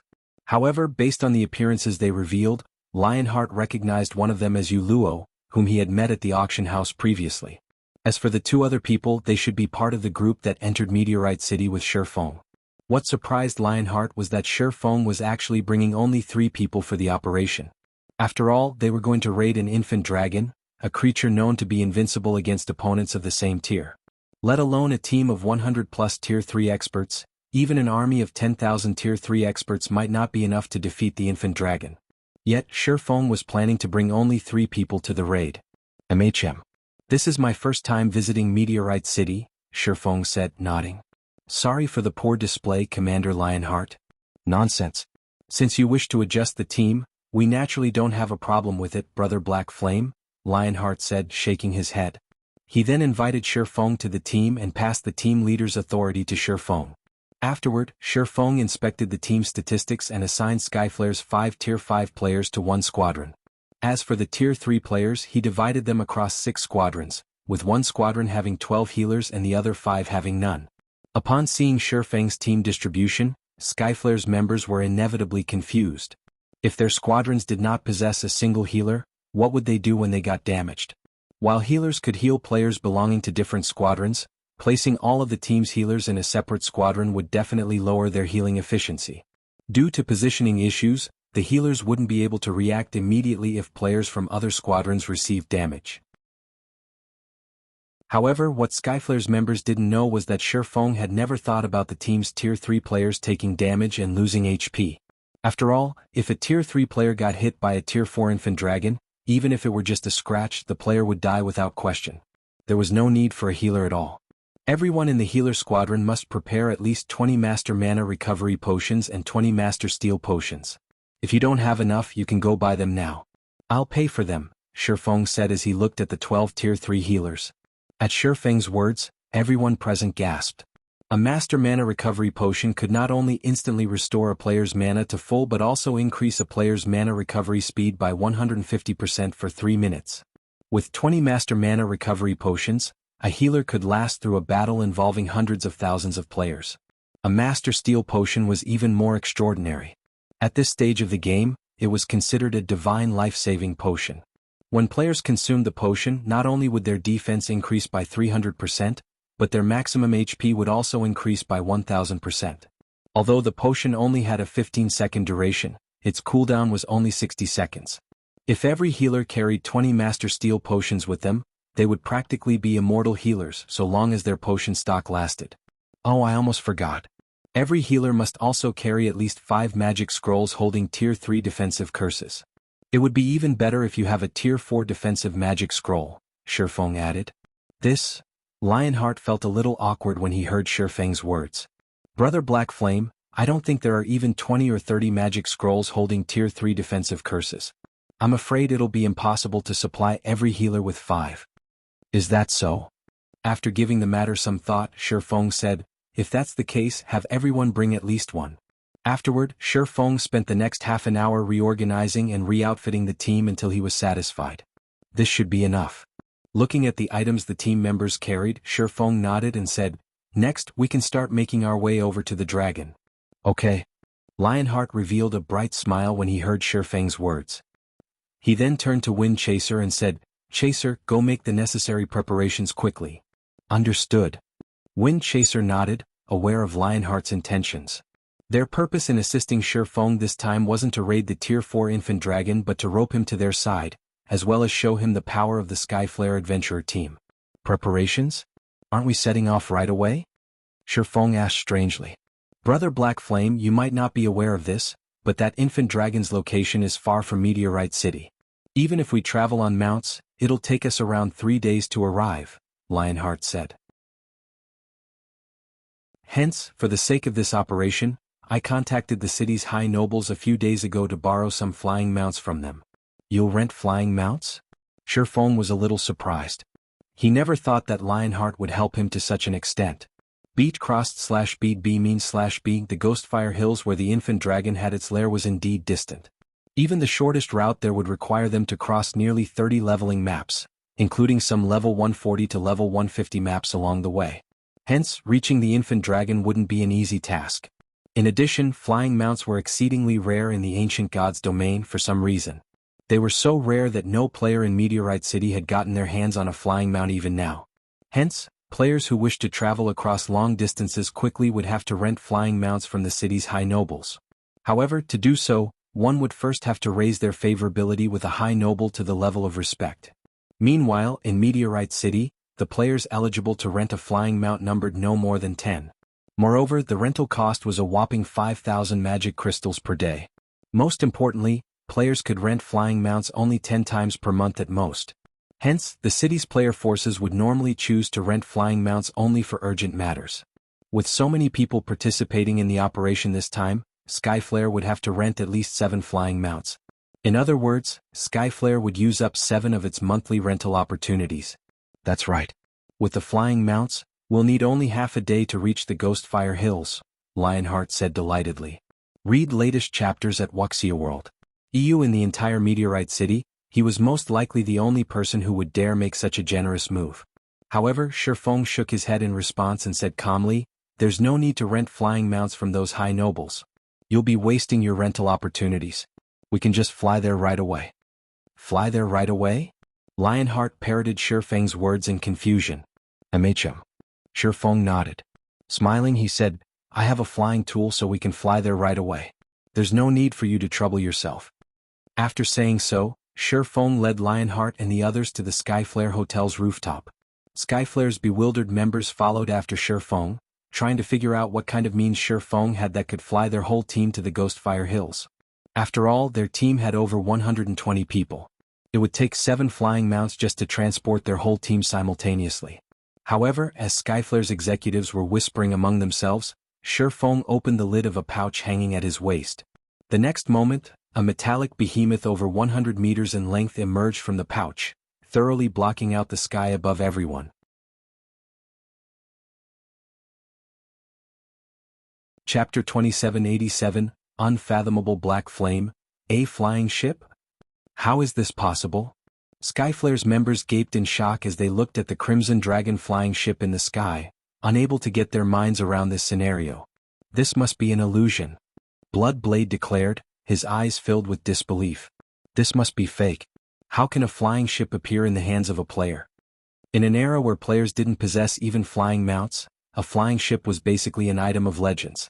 In fact, he had only ever seen flying ships mentioned in books before. Not a single flying ship had ever appeared even in a trade city like Meteorite City. According to rumors, only the Holy City's patrol guards had flying ships, which they would use when they patrolled the human territories of God's domain. Flying ships simply weren't objects players could get their hands on. At this moment, let alone Bloodblade, even Lionheart was stunned when he saw the Crimson Dragon flying ship. As for Crimson Billow and Wind Chaser, after briefly falling into shock, they turned reflexively to look at Feng. Who is this black flame? This question continuously resounded in their minds. They had conducted plenty of investigations into Feng and his entourage. After all, they were planning a long-term partnership with him, so they had to gain some understanding of him. Only, the more they looked into Feng, the more they found him unfathomable. They simply couldn't see through his depths. Initially, they merely assumed Feng was a Tier 4 expert from another NPC city. However, after they saw the effects of the Crystal of Souls and Soul Water he took out, they knew that they were definitely mistaken. After all, none of the neighboring NPC cities offered such items. From then onward, they felt that Feng was someone extraordinary, potentially the executive of a major power from a distant NPC city. Otherwise, he couldn't have casually taken out such precious items. Not to mention he also possessed incredible strength as an individual. This was one of the reasons their commander, Lionheart, wished to display Skyflare's strength to Feng and rope him to their side. After all, partnering with a major power of such caliber would be of great benefit to the Skyflare adventurer team. Now, Feng even brought out a legendary item like the flying ship. They simply couldn't figure out his identity. At this point, the Skyflare adventurer team practically had exclusive ownership of Meteorite City already. Although Skyflare still wasn't comparable to large guilds that occupied several cities, it could already be considered an overlord in God's domain. Even if Skyflare was still inferior to the various top guilds, the distance between them definitely wasn't that massive. When Yu Luo saw the reactions of Skyflare's members, she wasn't particularly surprised. After all, Back when Feng first revealed the Crimson Dragon flying ship in the modern god's domain, he had similarly shocked the entire world. "Alright, let's head up," Feng said before nonchalantly jumping onto the flying ship. The Crimson Dragon flying ship was an advanced flying ship capable of carrying up to 130 people, just enough to accommodate everyone present. At Feng's words, Skyflare's members promptly snapped out of their daze. They then silently boarded the Crimson Dragon flying ship while doing their best to suppress the excitement and shock in their hearts, afraid of appearing like provincials to Feng's group. Despite their best efforts, their suppressed emotions instantly exploded as soon as they arrived on the flying ship's deck. After all, the feeling of overlooking Meteorite City while standing aboard the Crimson Dragon flying ship was simply wonderful. Just the fact that the Crimson Dragon flying ship was parked in the air above Meteorite City instantly made it the most eye-catching existence in the city. At this time, players and NPCs on the streets were gazing at the flying ship, their eyes wide with shock and envy. They also held heated discussions, curious about why a flying ship would appear above the Skyflare Hotel all of a sudden. The players, in particular, went into an uproar when they saw Skyflare's members aboard the flying ship. However, before Meteorite City's players could come to any conclusions, the Crimson Dragon flying ship began gradually ascending into the sky. Afterward, it transformed into a streak of light and vanished from Meteorite City, even faster than the flying mounts available for rent. "How fast? At this speed, we can probably reach the Ghostfire Hills in around a dozen hours," Lionheart exclaimed. He was astonished to see Meteorite City rapidly shrinking behind him. He had ridden flying mounts before. However, compared to the Crimson Dragon flying ship, those flying mounts were significantly slower. "The Crimson Dragon flying ship is still alright in terms of speed," Feng said calmly. "However, while it is indeed slightly faster than common flying mounts, it is still much slower than Tier 3 advanced extraordinary flying mounts. In terms of destructive power, though, it is comparable to Tier 4 advanced extraordinary flying mounts." Although Feng had spoken very calmly, Lionheart and the others paid close attention to his every word, afraid that they would miss out on even the tiniest bit of information. "Brother Black Flame, you must have spent a lot of magic crystals to secure this Crimson Dragon flying ship, right?" Lionheart asked after giving the matter some thought. The flying ship he was standing on was simply too cool. From Feng's description of it, it was basically a tyrant of the skies. Anyone who said they weren't interested in the Crimson Dragon flying ship would be lying. Quite a lot. "Even now, my guild has only managed to produce 9, Feng said, nodding. "B greater than M/B. Most of the materials the Crimson Dragon flying ship needed were relatively common. However, it was a different story for the Titan Silver and Magic Elven Stones required, especially the Magic Elven Stones. Despite having bought out all of the Magic Elven Stones on the market, Zero Wing had managed to construct only 9 Crimson Dragon flying ships until now." 9? Lionheart nearly failed to close his mouth. In his opinion, a guild would be plenty amazing to be able to procure even one of such sky tyrants. Yet Feng's guild had 9? "Are you interested in the Crimson Dragon flying ship, Commander Lionheart?" Feng couldn't help chuckling at Lionheart's astonished expression. "I would be lying if I said I wasn't interested in such a treasure." While scanning the flying ship's deck, Lionheart said enviously, "If Skyflare could have a flying ship like this, let alone occupying multiple NPC main cities, even going up against the top guilds wouldn't be a problem." The Crimson Dragon flying ship's combat power might not be a big deal for Skyflare now that the adventurer team had 5 Tier 4 players, but the flying ship's carrying capacity and speed were simply astonishing. With this flying ship, Skyflare's teams would no longer have a problem leveling up. They could travel to anywhere they wished. Skyflare could even use the flying ship to ferry resources between cities and earn a ton of magic crystals. Read latest chapters at Wuxia World. It wouldn't be an exaggeration to say that the existence of just one flying ship could allow Skyflare to undergo a qualitative transformation. Skyflare's executives nodded in agreement with Lionheart's words. It would be wonderful if their adventurer team could get their hands on a treasure like the Crimson Dragon flying ship. In fact, even if Skyflare gained an additional dozen or so Tier 4 players, the value these Tier 4 players could bring wouldn't even be close to what one flying ship could bring. A faint smile appeared on Feng's face as he said, "Commander Lionheart, since you are so interested in the Crimson Dragon flying ship, I can sell one to the Skyflare adventurer team." The instant Feng finished speaking, every one of Skyflare's members turned to him involuntarily. Feng's words were a siren song. They couldn't help getting ensnared. Lionheart's breathing also quickened at Feng's words as he sought confirmation. Brother Black Flame, is what you said true? Of course, but it won't be cheap, Feng said, nodding. In reality, part of the reason he had taken the Crimson Dragon flying ship out was to display it to Skyflare's members and lure the adventurer team into buying it. As soon as Feng finished speaking, Lionheart answered with no hesitation whatsoever. Brother Black Flame, please state your price. So long as you are willing to sell this Crimson Dragon flying ship, Skyflare will do everything it can to buy it.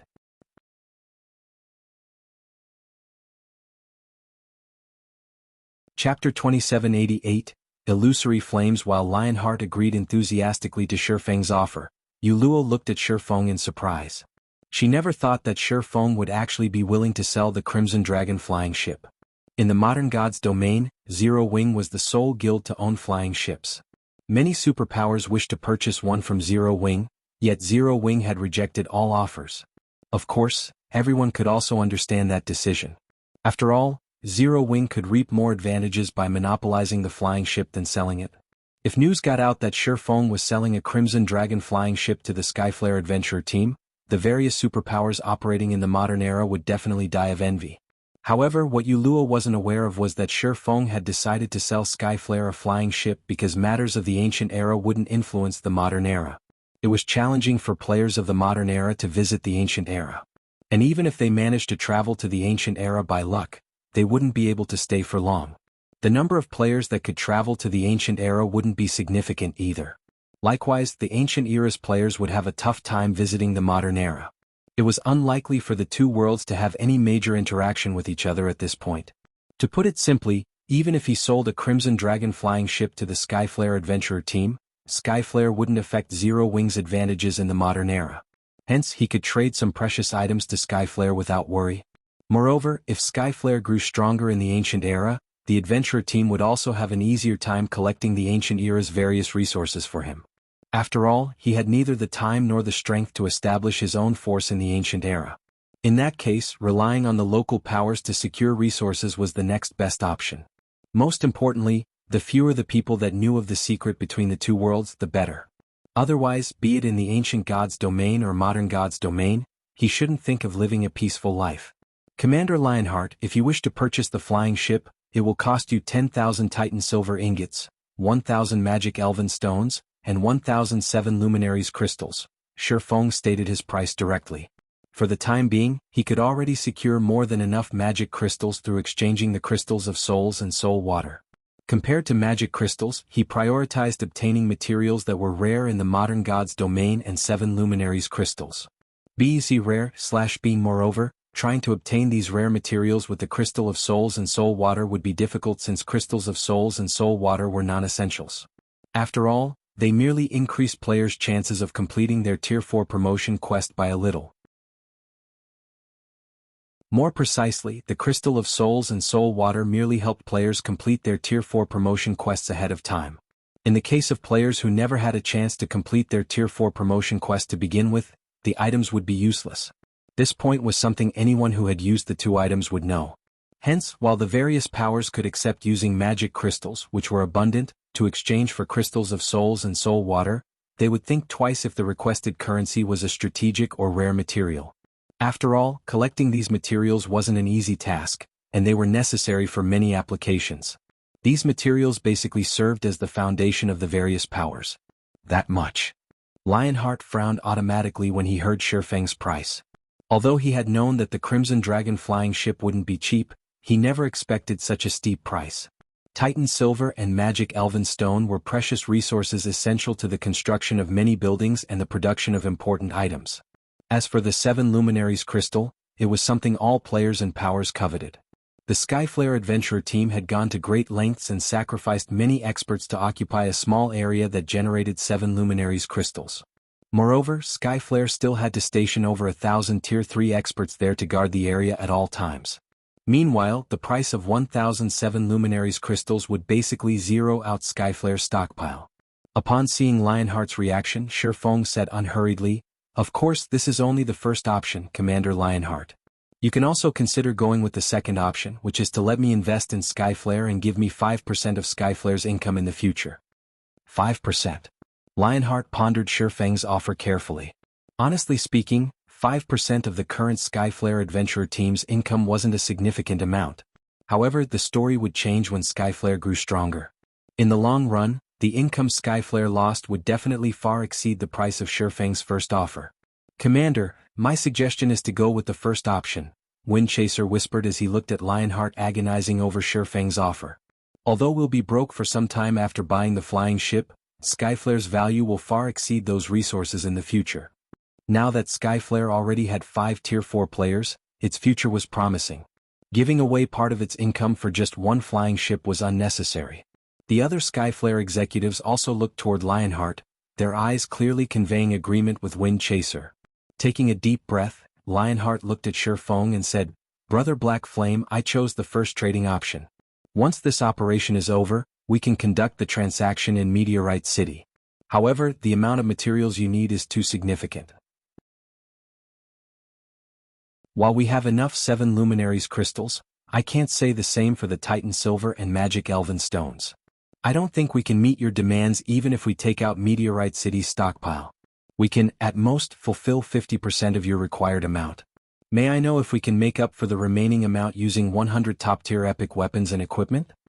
This, after giving the matter some thought, Feng said, "That's fine as well, but I will accept only level 150 epic weapons and equipment.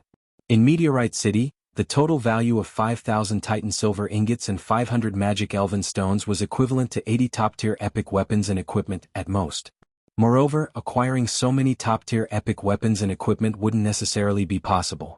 After all, while many NPC merchants in the Ancient Gods domain sold epic weapons and equipment, there was still a limit.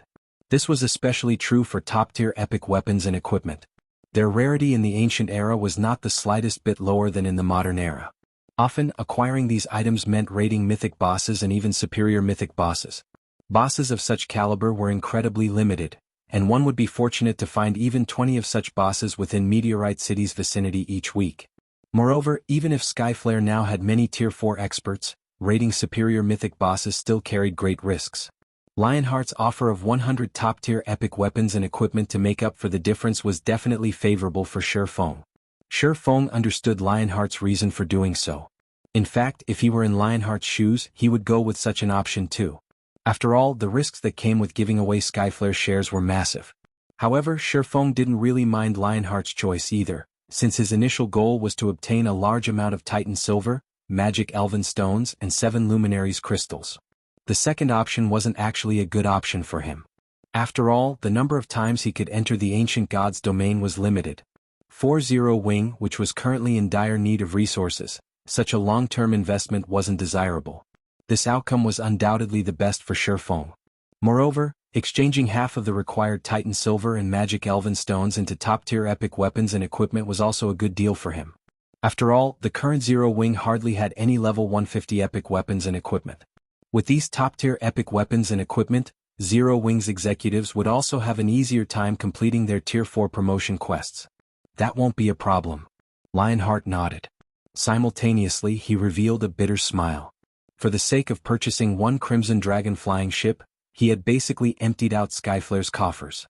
After this transaction, Skyflare would severely lack for not only magic crystals and various strategic resources but also weapons and equipment. However, despite knowing this, all of Skyflare's executives revealed ecstatic expressions on their faces. They also continuously admired and inspected the Crimson Dragon flying ship. It was as if they could already imagine the beautiful future that awaited Skyflare once they obtained the flying ship. The Crimson Dragon flying ship flew for a dozen hours or so. After passing through numerous large maps, it finally arrived at a dusky land. Despite flames burning everywhere, this land was heavily forested. As soon as everyone entered this map, they immediately felt their stamina and concentration depleting. In response, Crimson Billow drank a fire resistance potion. However, she still sensed her stamina and concentration decreasing gradually and couldn't help feeling a little surprised. Fire resistance has no effect on the flames here.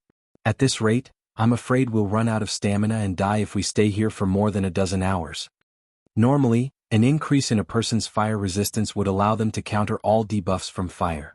However, her increased fire resistance was actually useless here. This situation was simply unprecedented.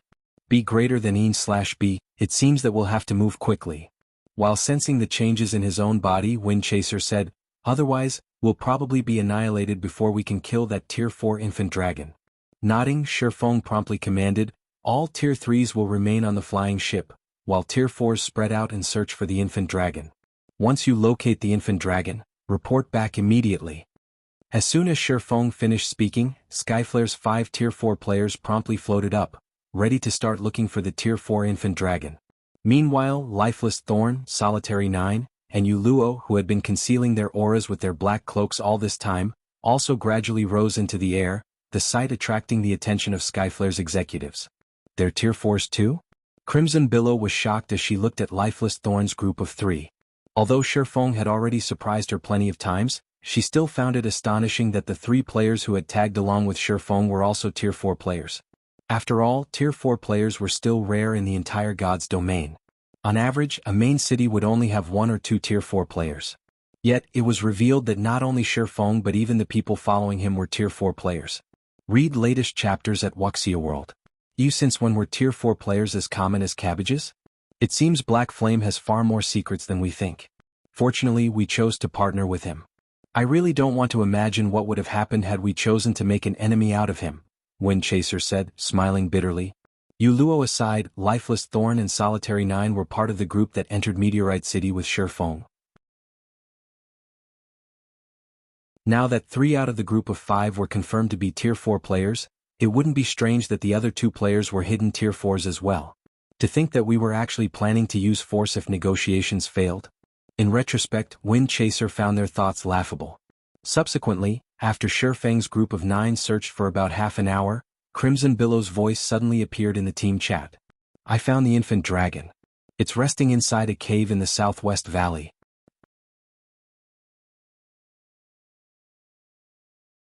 Chapter 2789 A Dragon's Might in a Cave on the southwestern side of the Ghostfire Hills.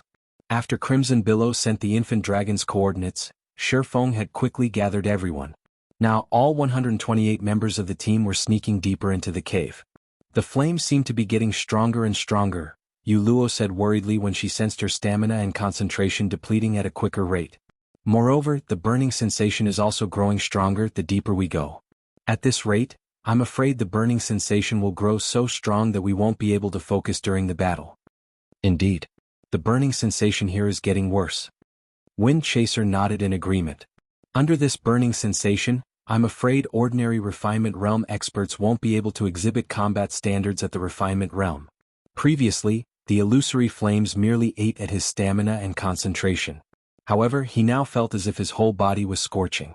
Although the pain was subtle, it would still impact the performance of people with weak minds. Combat techniques, skills, and spells required precision control. Even a slight deviation could result in a massive difference in the combat power one could exhibit. After observing the environment, Lionheart suggested to Feng, "Brother Black Flame, this cave is indeed extraordinary. I think our best option is to take the fight out of the cave. Otherwise we'll have difficulty exerting our strength." "I'm afraid that won't do." Shaking his head, Feng said with certainty, "We must finish the infant dragon in this cave. Moreover, this is most likely our only chance. Outside this cave, we'll have trouble even touching the infant dragon." Dragons were the rulers of the sky. On paper, fighting the infant dragon outside the cave might seem to be to their team's advantage. However, doing so would actually place their team at a disadvantage. This was especially true for the team's Tier 3 players. Without the help of special skills, Tier 3 players couldn't fly by themselves. Hence, if they fought the infant dragon outside, the team's Tier 3 members would get sidelined. As for utilizing the Crimson Dragon flying ship to fight the infant dragon, that was simply a joke. Against a Tier 4 infant dragon, even an advanced flying ship wouldn't last more than 3 or 4 hits. In fact, it wouldn't be strange if the Crimson Dragon flying ship fell after just one attack. After all, the flying ship was merely capable of withstanding the attacks of ordinary Tier 4 mythic monsters. Its defenses would crumble instantly before a Tier 5 attack. Shortly afterward, Feng and the others came across Crimson Billow, hiding underneath a rock. At present, though, Crimson Billow had a wilted expression on her face. "What happened?" Lionheart asked strangely when he saw Crimson Billow's condition. "It's nothing." Shaking her head, Crimson Billow smiled bitterly and said, "I'm just wondering whether we can really win against that infant dragon. Although it is an infant dragon, our team isn't a pushover either. How would we know we can't win if we don't give it a try? Blood Blade said confidently as he looked at Crimson Billow's defeated expression. Don't forget that we have 9 Tier 4 players this time. That infant dragon is also only at Tier 4. However, after Blood Blade finished speaking, the cavern at the end of the road appeared in front of everyone. And a creature with a pale golden body over 100 meters long entered their sight. Infant Golden Dragon. Dragon Mythic. Level 140 HP 112 billion. How is this possible? Everyone gasped involuntarily when they saw the infant dragon's statistics. Even Lifeless Thorn and Solitary 9, who had seen a half-step Demon King before, were astonished.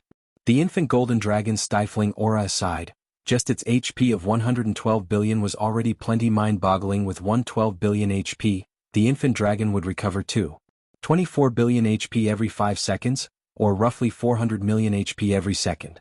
Even assuming each of their Tier 4 players could cause 50 million damage per second, after excluding the 2 Tier 4 healers, they could deal only around 350 million damage per second with the remaining 7 Tier 4 players. Moreover, this was all under the premise that the infant dragon didn't possess a powerful defense and wouldn't put up any resistance. Not to mention the infant dragon before them was part of the Golden Dragon tribe. Its bloodline was of a much higher purity than ordinary dragons. Among the dragon race, the Golden Dragon's bloodline was second only to divine dragons. It's no wonder they say dragons are invincible among existences of the same tier. With such HP, even if we can survive this infant dragon's attacks, I doubt we can actually kill it. Wind Chaser couldn't help feeling shaken. Although HP wasn't everything, it could still provide an intuitive gauge of an existence's general strength. With how much HP the infant dragon possessed, it was easy to imagine how terrifying its basic attributes were. They were definitely at least 2 or 3 times higher than those of the average superior mythic monster of the same level. What did that mean? With an attack from a superior mythic monster of the same level, a Tier 4 player would still receive significant damage even if they merely defended themselves. However, if a Tier 4 player tried defending against one of the infant golden dragon's attacks, they would be fortunate to retain a scrap of HP to keep themselves alive. If they were unlucky, they would be one-shot. In other words, if their team wished to fight the infant golden dragon, they couldn't allow even a graze from it. Otherwise, lives would be lost. At this moment, Lionheart and the other Skyflare executives finally understood why Feng didn't assign healers to any of the Tier 3 combat squadrons. After all, Tier 3 players would be no different from ants in the upcoming battle. They were insignificant existences that would disappear upon coming into contact with even the slightest shockwave. Hence, there was naturally no need to assign healers to them. An infant golden dragon? Feng also smiled bitterly when he saw the mountain-like dragon before him. No wonder this quest was evaluated at the inferior mythic rank. This Tier 4 infant golden dragon's combat power reached the Tier 5 intermediate rank. Even Ferbero in his heyday wouldn't be a match for this infant dragon.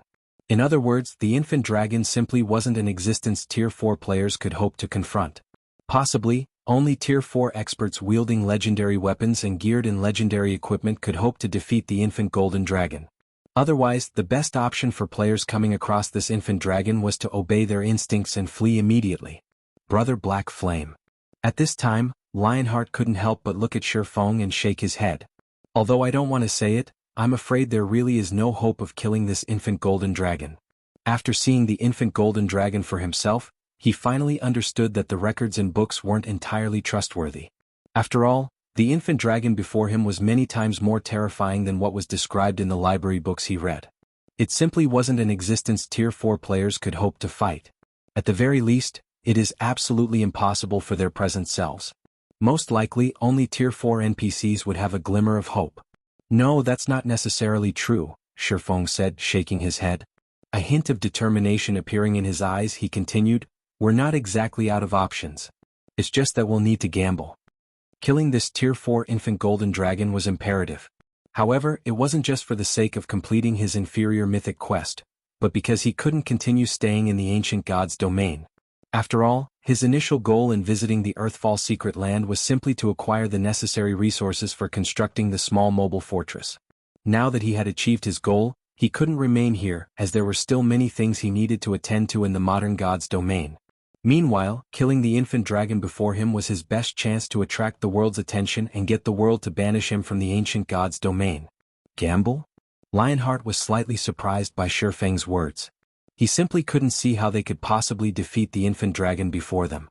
I will start chanting an incantation in a moment, and it will most likely cause quite a commotion.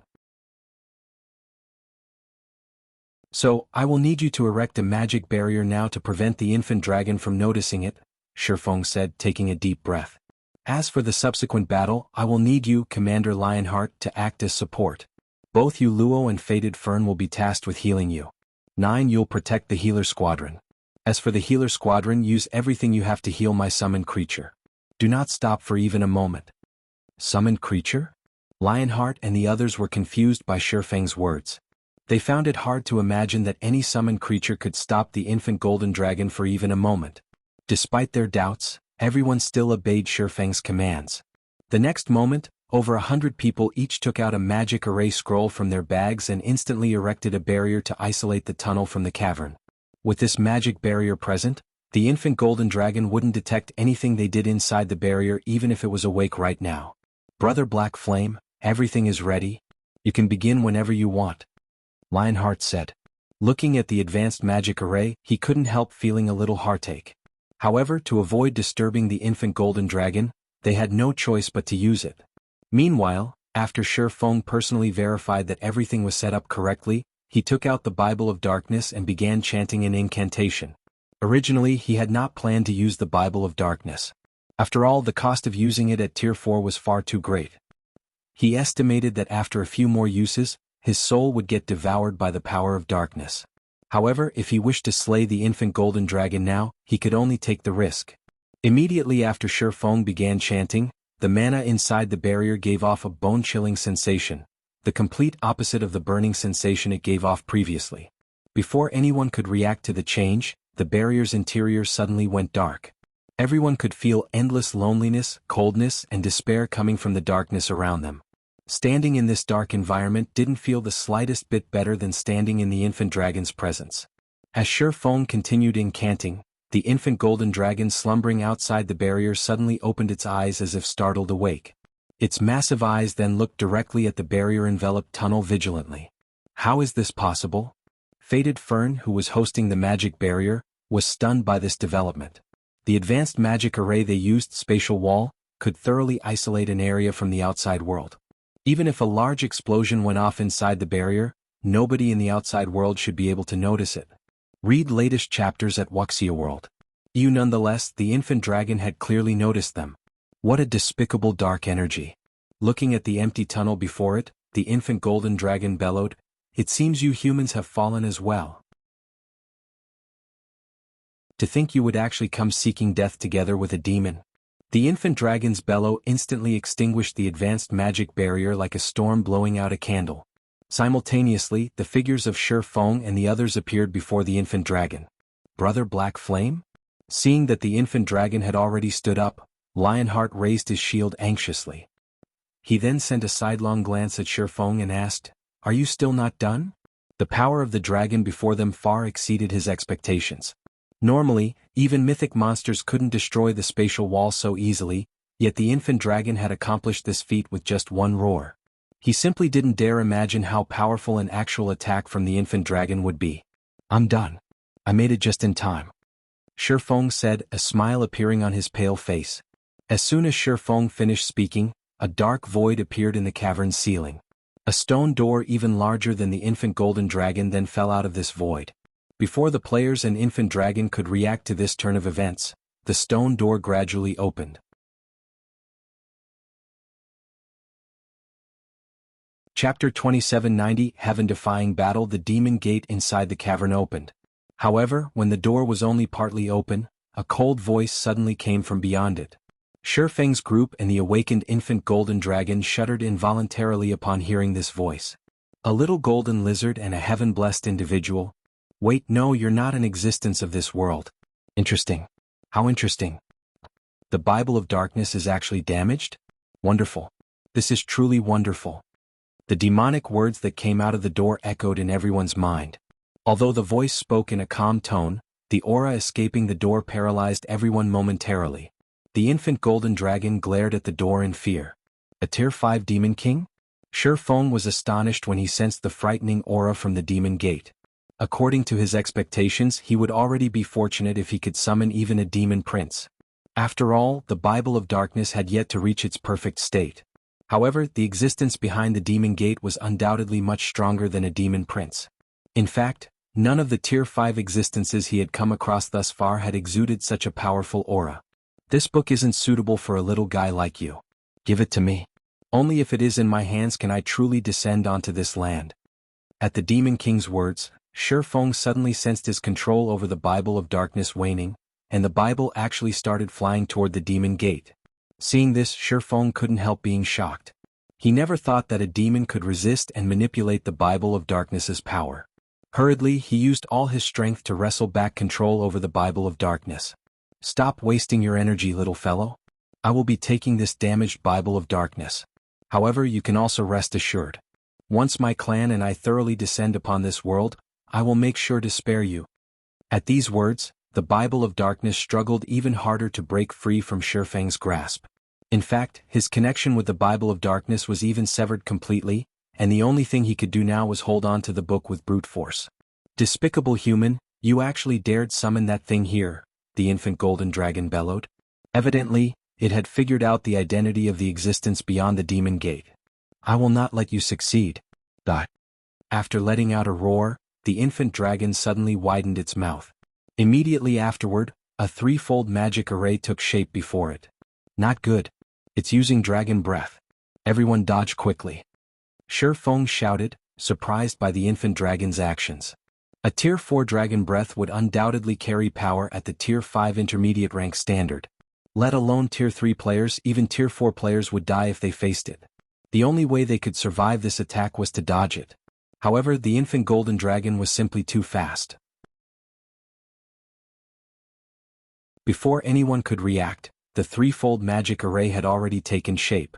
The next moment, a destructive energy ball shot out of the infant dragon's mouth, the energy ball's speed and size making it impossible for anyone to avoid in time. Everyone could only watch as the dragon breath approached them. It's over. Lionheart reflexively closed his eyes when he saw the approaching dragon breath that destroyed everything in its path. As for everyone else, they also revealed looks of despair and bitter smiles. Previously, they thought that they still stood a chance against the infant golden dragon, albeit a small chance. However, after seeing the destructive power the dragon breath carried, they realized that any form of resistance would be meaningless. The only thing they could do was wait for death. However, just when the dragon breath was about to reach Feng and the others, that cold voice came from the half-open demon gate again. A little lizard thinks it can stop my descent? An illusory hand suddenly appeared out of thin air before Feng's team and caught the approaching energy ball. The giant hand then squeezed the energy ball, shattering it into countless dispersing particles of light. How is this possible? Everyone was thunderstruck by this scene. The dragon breath that carried such devastating power had actually been stopped so easily. They couldn't even begin to imagine how powerful the demon behind the demon gate was. However, despite this sudden turn of events, Feng's complexion did not improve. On the contrary, it even turned gloomier instead. Despite being only halfway summoned, the summoned Demon King could already exert enough strength to block a Tier 4 dragon breath casually. The Demon King's strength was definitely at the Tier 5 peak rank. This meant that the existence beyond the Demon Gate wasn't just an ordinary Tier 5 Demon King. It was a Tier 5 Great Demon King. If Feng allowed a Great Demon King to descend onto God's domain, even if it was the ancient God's domain, it would still spell disaster for the entire continent. Bean, however, before Feng and the others could recover from their surprise, the infant golden dragon suddenly appeared above them. At this time, golden runes covered its body, and the aura it exuded was significantly stronger than before. It can still become stronger? When Feng looked at the infant golden dragon in the air, he was genuinely shocked for the first time in a long while. After all, the infant golden dragon was much stronger than he expected. Comparable to Tier 5 existences? What a joke. The aura and power the infant golden dragon currently displayed had already more than doubled. It was definitely much stronger than ordinary Tier 5 existences.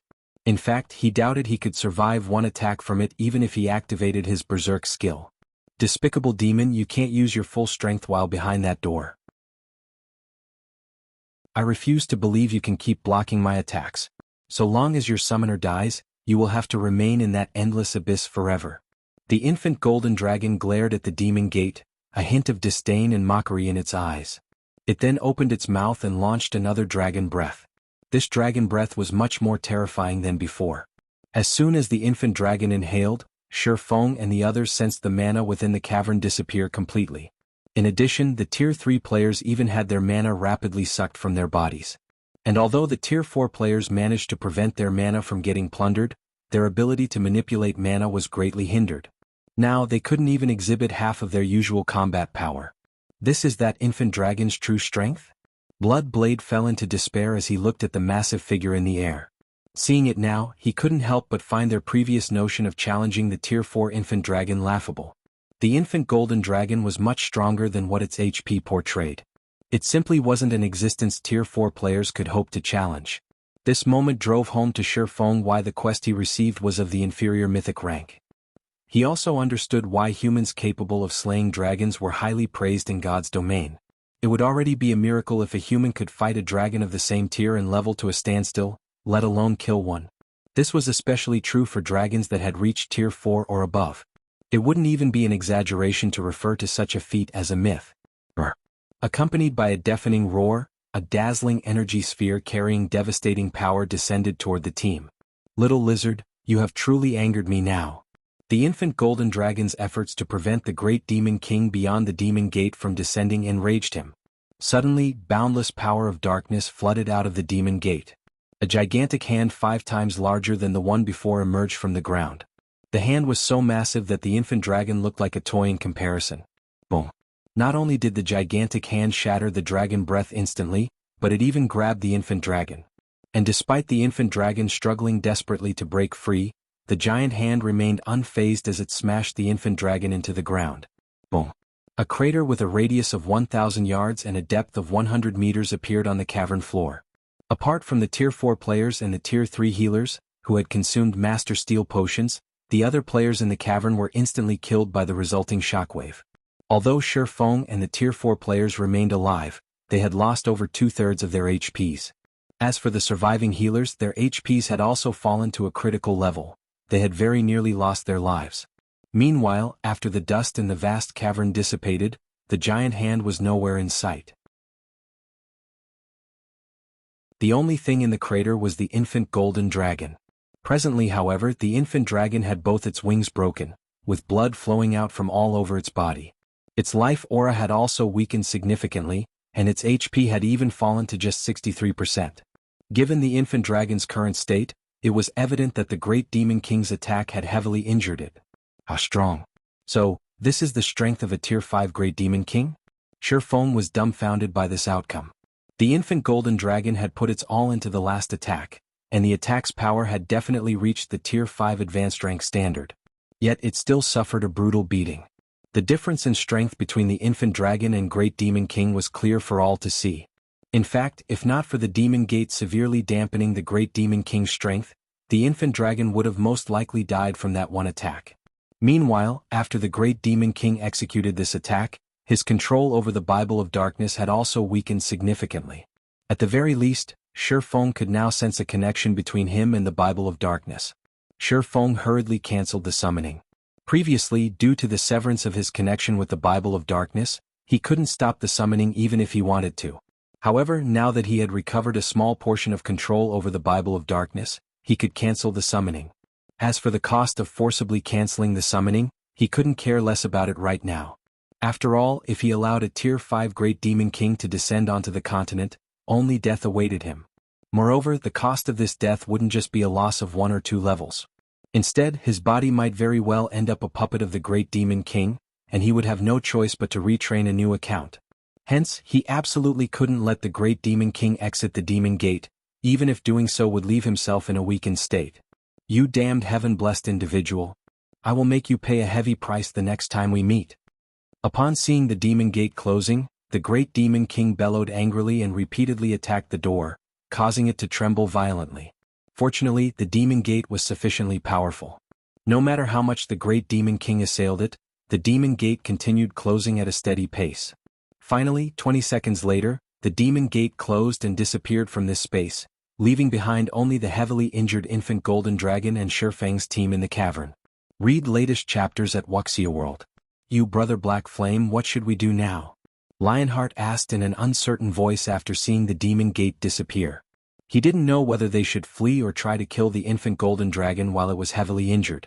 Although the infant dragon was significantly weaker than before, it was still much stronger than superior mythic monsters of the same level.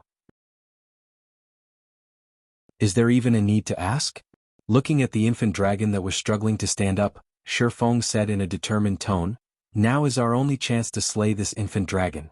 With our strength, we can't defeat it in its peak state. Don't tell me you're willing to miss out on such an opportunity, Commander Lionheart?" At Feng's words, Lifeless Thorn and Solitary 9 nodded in agreement. If the infant golden dragon wasn't heavily injured, killing it with their present strength was nigh impossible. Only Tier 5 players could possibly go up against it. I guess you're right. As Lionheart looked at the infant golden dragon, a trace of determination also appeared in his eyes. He then said, "Since that's the case, let's kill it before it recovers." After saying so, Lionheart raised his shield and led the charge against the infant golden dragon, with all the other Tier 4s except for Feng following close at his heels.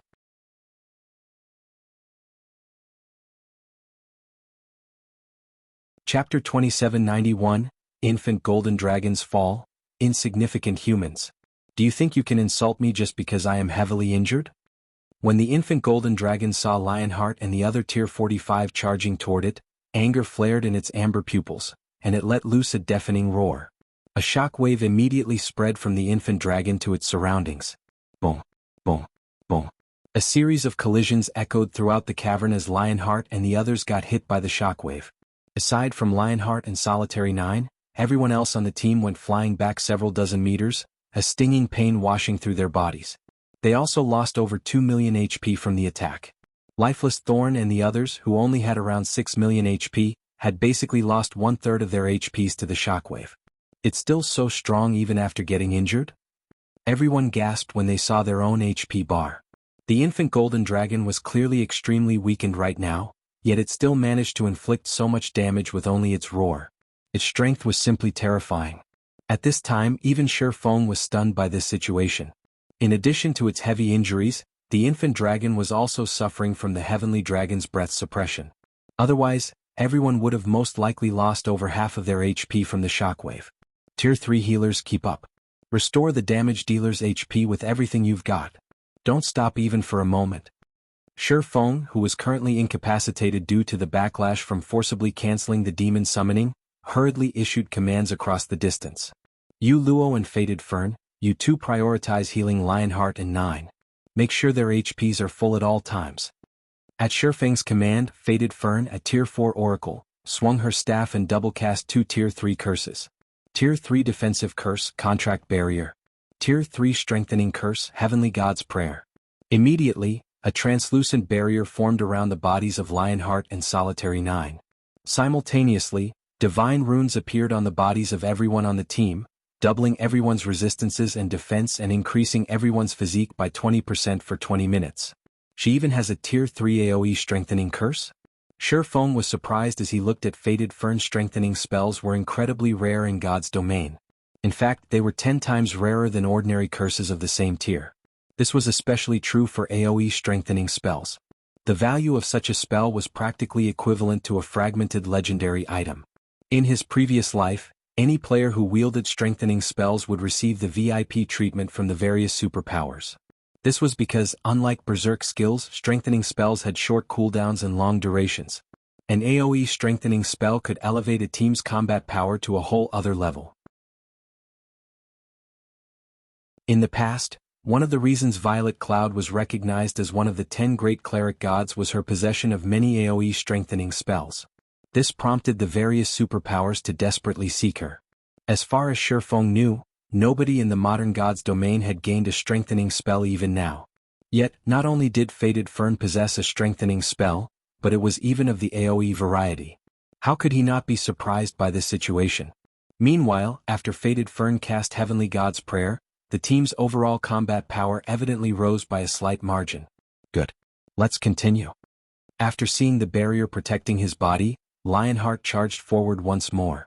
This time, the infant dragon no longer attacked with its roar. Instead, it swept its tail at the approaching players. However, despite seeing the tail that shattered even space itself bearing down on him, Lionheart did not back away. Instead, he raised his shield and stood his ground. He then activated the Tier 3 defensive skill, Blood Cloud. A crimson barrier appeared before his body, one capable of absorbing 6 attacks. Although the barrier could fully nullify only attacks at the Tier 4 standard and below, it could still diminish the damage of Tier 5 attacks. Boom. The blood cloud instantly exploded upon coming into contact with the infant dragon's tail. However, thanks to the blood cloud dampening the blow, Lionheart only stumbled 2 steps backward and lost a little over 6 million HP. For Lionheart, who had already reached level 137 and possessed 2 million HP, this amount of damage was still tolerable. Upon seeing that Lionheart could take on the infant dragon's attacks, everyone else on the team breathed out a sigh of relief and began assaulting the infant dragon. Bloodblade used his Tier 4 legacy skill Storm Dance.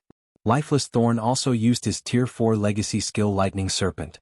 Tier 4 skills and spells bombarded the infant dragon's body one after another, every one of them dealing over 50 million damage, with some even doing over 100 million critical damage.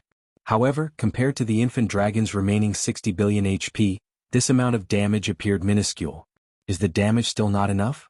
Feng frowned when he saw the result of the frenzied barrage. Apart from Lionheart, the 5 other Tier 4 players fighting were currently attacking the infant dragon with everything they had. Yet, the damage they caused just barely exceeded the infant dragon's battle recovery. Moreover, this was with the infant dragon's battle recovery halved due to its heavy injuries. The Tier 3 healers healing from a distance also couldn't help growing anxious in this situation. At this rate, their team would need more than an hour to finish the battle. Meanwhile, 1 hour was definitely more than enough for the infant golden dragon to recover from its injuries. If that happened, they would be doomed. Lionheart and the others were also aware of the situation.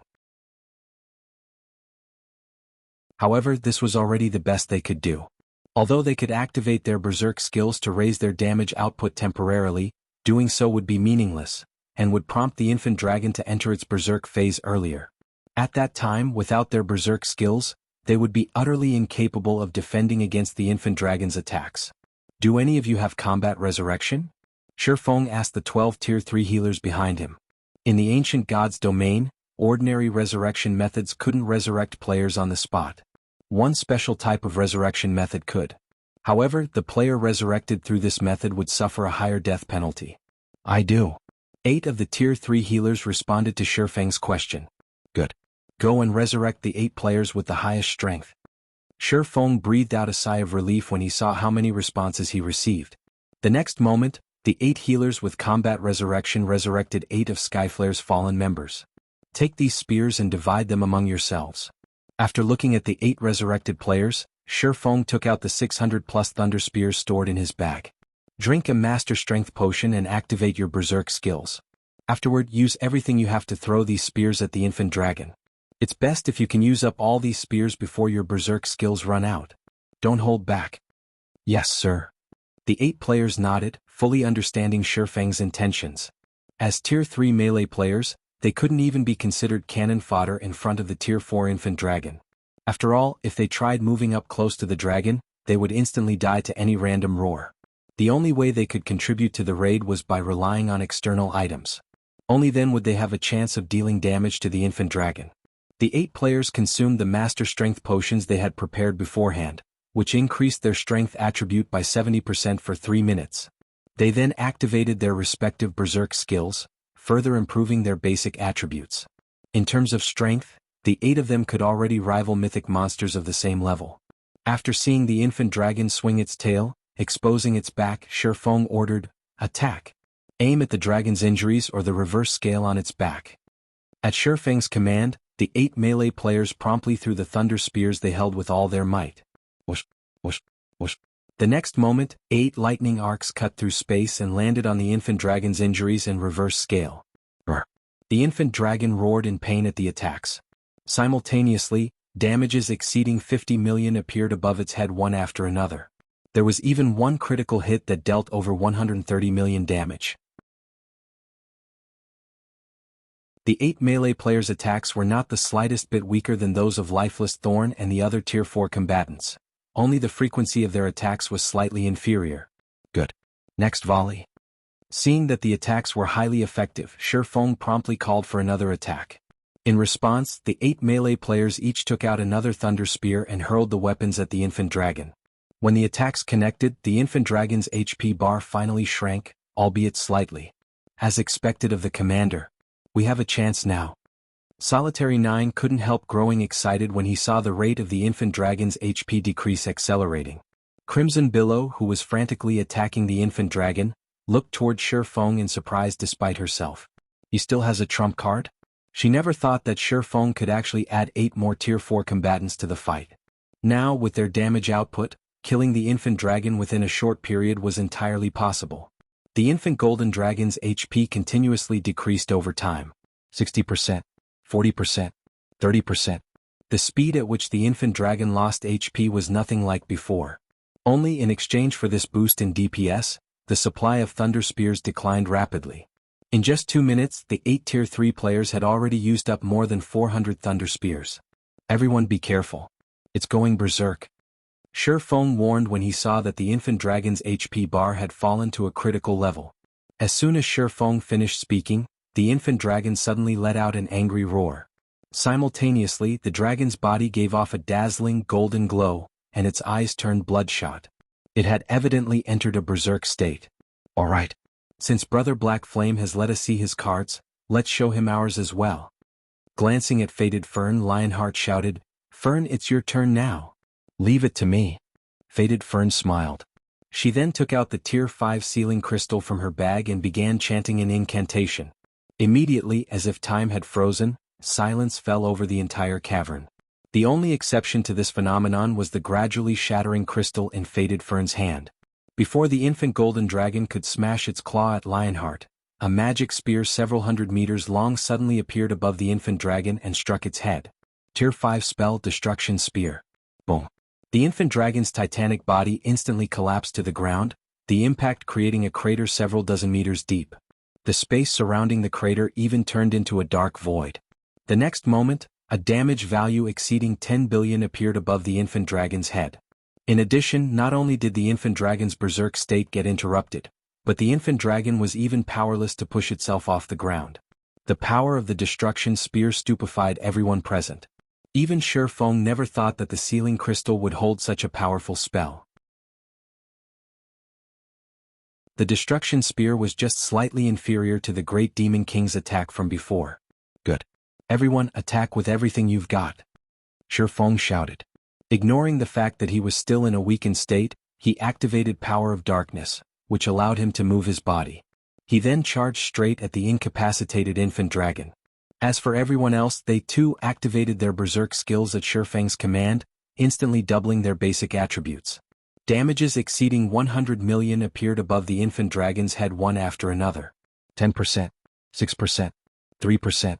Read latest chapters at Wuxia World. Just as the infant dragon was about to recover from its incapacitated state, Feng activated Divine Providence before using his strongest trump card. Tier 3 skill Blade Awakening. Tier 4 skill Lightning Edge. The next moment, Feng, who had entered a transcendent state, brandished the abyssal blade. A river of light then descended upon the infant golden dragon's body. Minus 135,474,514. Minus 129,435,471. Minus 264,854,214. A series of damages exceeding 100 million appeared above the infant golden dragon's head in rapid succession, the attack thoroughly plundering its remaining HP.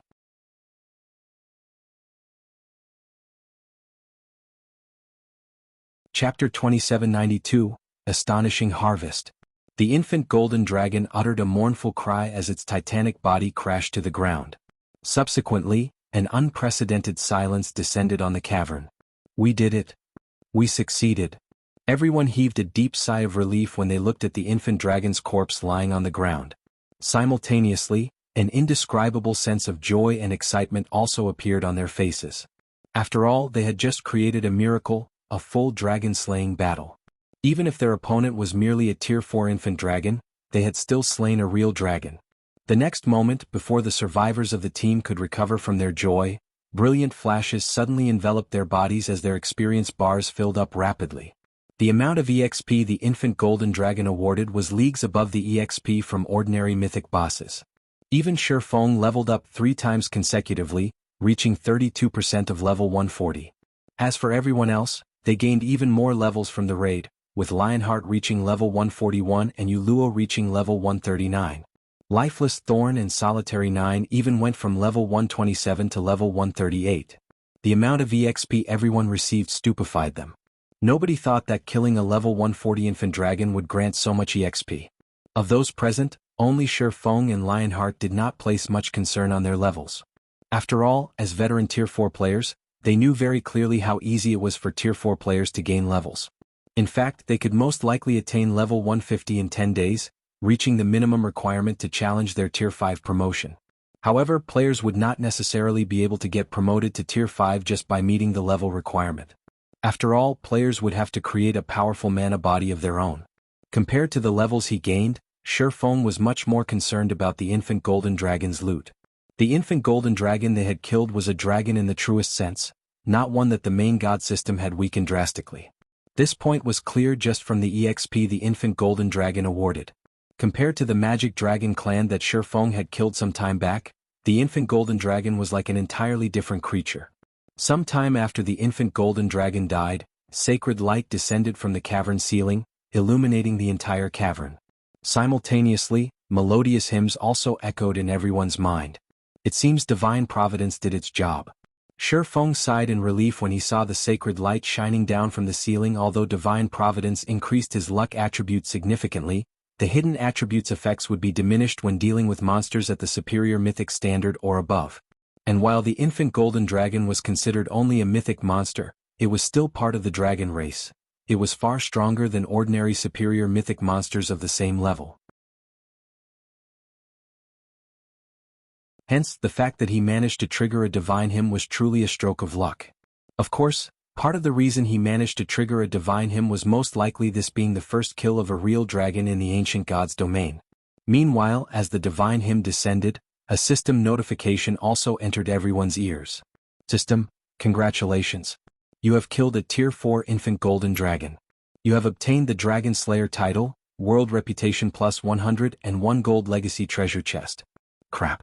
There's such a benefit as well? Bloodblade was astonished when he saw the system notification. Initially he thought that they would be working for Feng for free. He never imagined that slaying the infant dragon would earn them such astonishing rewards too. At this time, even Lionheart was surprised by this situation. After all, the rewards were simply too lucrative. Firstly, the Dragon Slayer title would allow them to enjoy the status of a high noble in the various cities of God's domain. In fact, their authority would be even greater than the typical high nobles, close to reaching that of a city lord. Not to mention, with the Dragon Slayer title equipped, their basic attributes and physique would increase by 20% when dealing with dragon-type monsters in the future. As for the awarded Gold Legacy Treasure Chest, it was something all Tier 4 players would dream of obtaining. The Gold Legacy Treasure Chest had a considerable chance of awarding a legacy book, which would grant the user with a significant number of legacy skill points when used. The treasure chest also had a high chance of containing rare Tier 4 skill and spell books, as well as a small chance of containing a legacy guidance for the road beyond Tier 4. These rewards were far more valuable than weapons, equipment and magic crystals. It wasn't an exaggeration to say that the Gold Legacy Treasure Chest's value was equivalent to a fragmented legendary items. For some people, the treasure chest was even better than a fragmented legendary item. Meanwhile, aside from the reward notification, Feng, Lifeless Thorn, Solitary 9, and Yuluo received a second system notification. System, warning. The world of God's domain has noticed your existence as an outsider. You will be expelled from the world in one natural day. Sure enough, it was a success. Feng revealed a faint smile upon seeing the system warning. If killing the infant golden dragon and altering a small portion of God's domain's history could not get him out of the ancient God's domain, he would really have a headache. After all, he had already achieved his original goal in coming here, and he still had many matters he needed to deal with in the modern God's domain. He simply couldn't afford to waste time here. As for the matter of earning various resources here, that was supposed to be a long-running project. Moreover, the amount of resources he could obtain depended entirely on the Skyflare adventurer team's strength and resources. Meanwhile, Skyflare's development couldn't be accomplished overnight. This is great. I can finally go home. As for Yu Luo, she too grew joyful when she saw the system warning. In fact, she felt even happier at seeing this system warning than when she received the gold legacy treasure chest. While everyone rejoiced over the gold legacy treasure chest they received, over 100 items appeared in midair and began descending to the ground. The sight of the infant golden dragon's loot made everyone present momentarily forget about the legacy treasure chest. BIOI/B, the aura of items can actually reach such an intensity?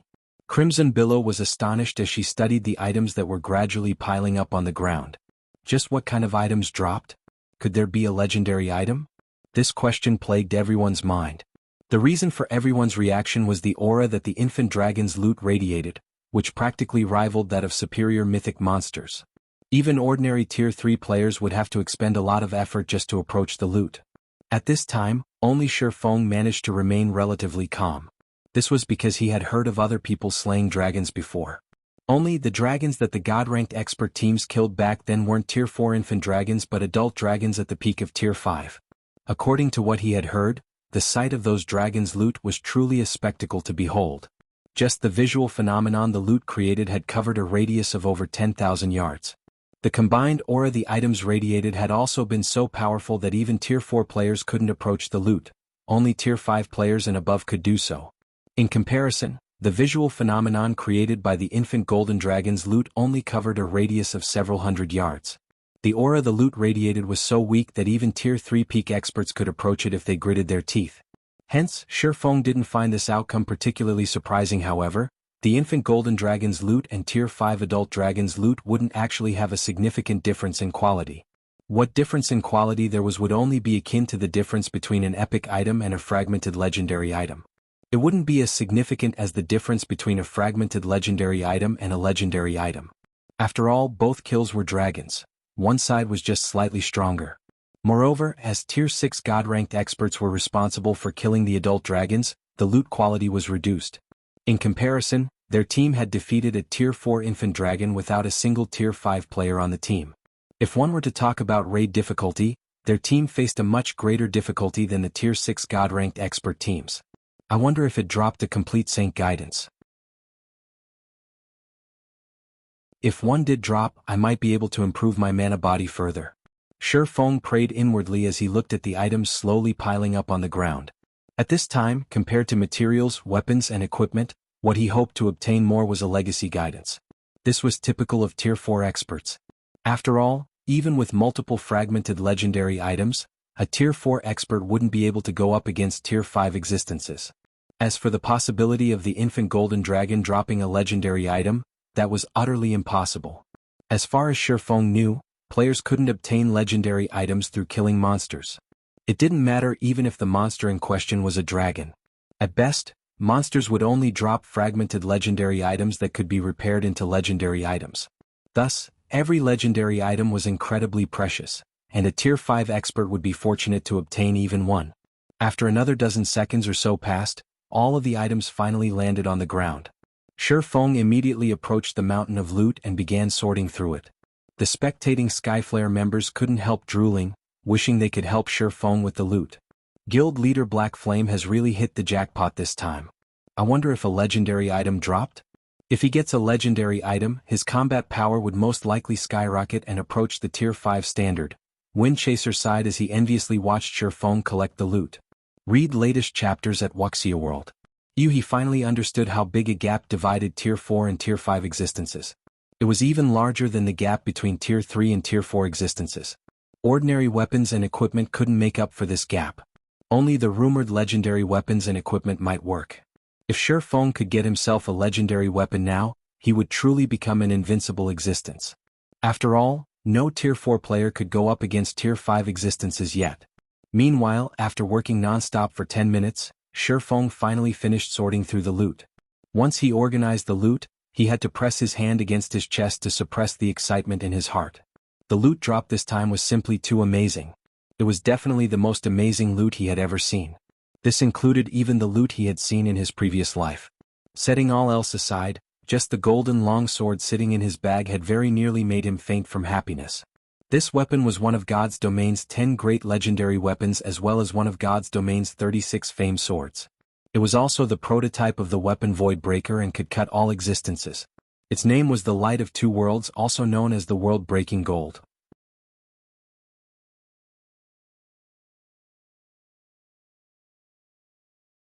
Chapter 2793, World Authority. The golden longsword covered in crimson divine runes sitting inside his bag was definitely the dream weapon of all swordsmen. So, that's why the Light of Two Worlds was rumored to have been destroyed and no longer existed in God's domain in the past. Feng couldn't help his elation as he inspected the longsword in his bag. As it turns out, the weapon can't be obtained in the modern God's domain but only in the ancient God's domain. Light of Two Worlds, one-handed sword, fragmented legendary rank, equipment requirement. Strength 6000, tier attack power, 270% of strength, attack speed, 3% of agility, all attributes increases according to the user's level. When equipped, attacks gain the mana annihilation effect, causing a spatial collapse in an area of 4 by 100 yards. Attacks have a 50% chance to deal 300% damage. Strength increased by 70%, agility increased by 60%, intelligence increased by 30%, endurance increased by 60%. Attack speed increased by 40%, ignore levels plus 50, all sword type skills effect increased by 40%, all sword type skills plus 1 level, effective mana increased by 50%. Additional skill 1 spatial slash, tier 441 attack, increases strength by 200%, power by 2 ranks, up to tier 5 advanced rank at maximum, and attack range to 1000 yards.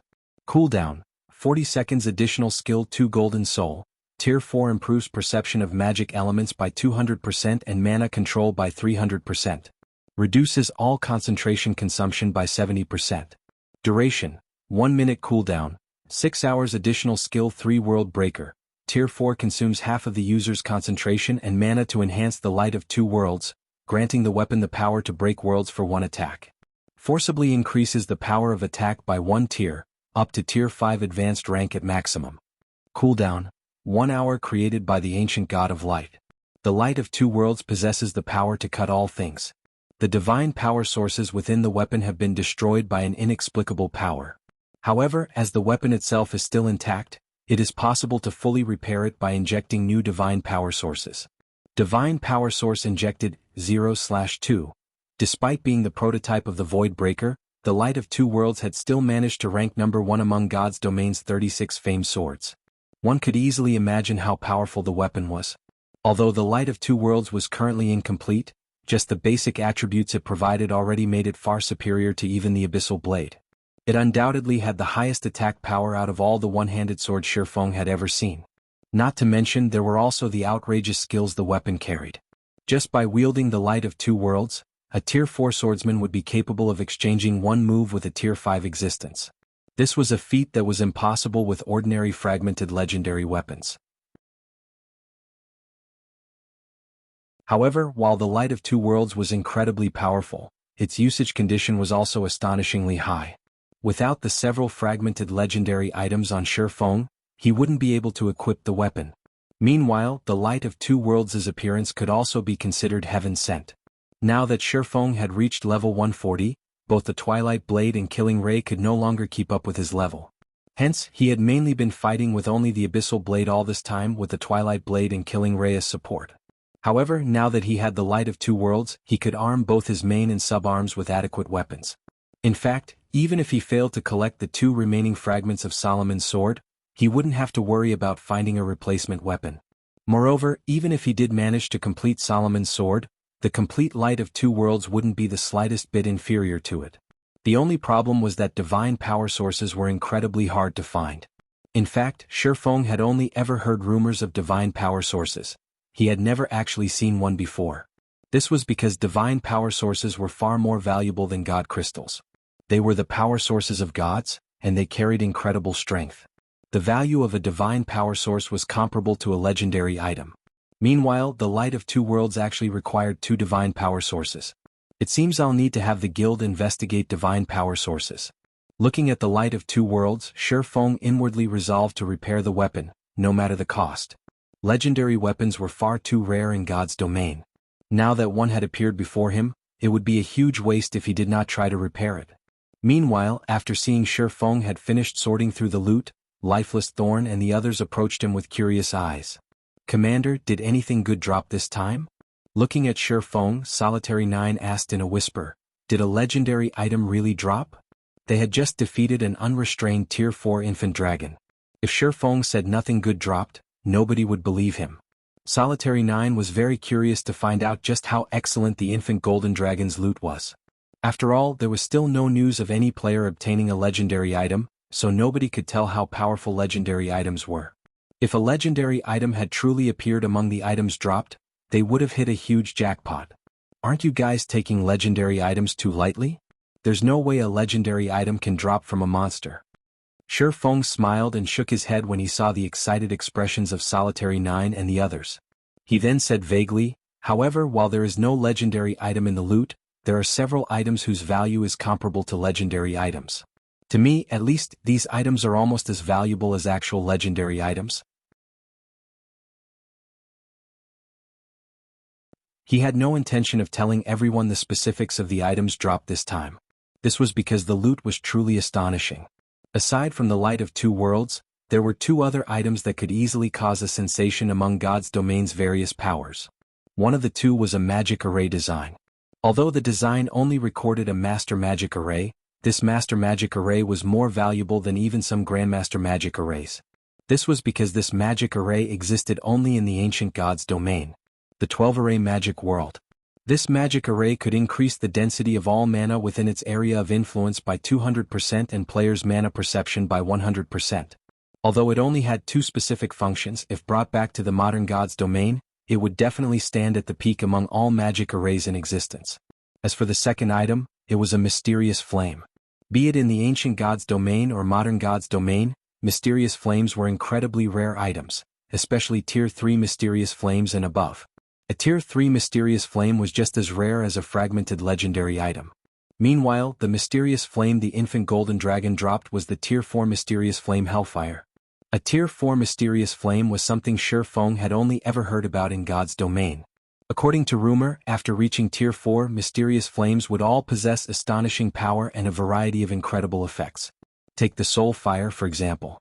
It was a mysterious flame capable of annihilating a player's soul, leaving the said player with no choice but to delete their accounts and restart from scratch. Such a feat was impossible for most Tier 5 existences. Moreover, even if a Tier 5 existence had the ability to wipe out a player's soul, it would only work on low-tier players. As players reached higher tiers, their souls would also grow stronger and become more resistant to destruction. After a certain point, even a Tier 6 god wielding the power to annihilate the immortal souls of players wouldn't be able to force the said player to delete their account. Nevertheless, the Tier 4 Soul Fire could easily annihilate even the souls of Tier 3 players. Only after reaching Tier 4 would players become somewhat resistant to the Soul Fire's strength. This was also why the corrosive effect of the mysterious NPC Soul Chain had weakened considerably after Feng had reached Tier 4, allowing Feng to live for much longer. Now he had obtained a complete Tier 4 mysterious flame. It was different from the incomplete Soul Fire that he had gained through the mysterious NPC Soul Beast.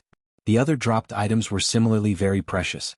Out of the 100+ items dropped, over 30 were legendary materials such as dragon claws, dragon teeth, dragon scales and dragon blood.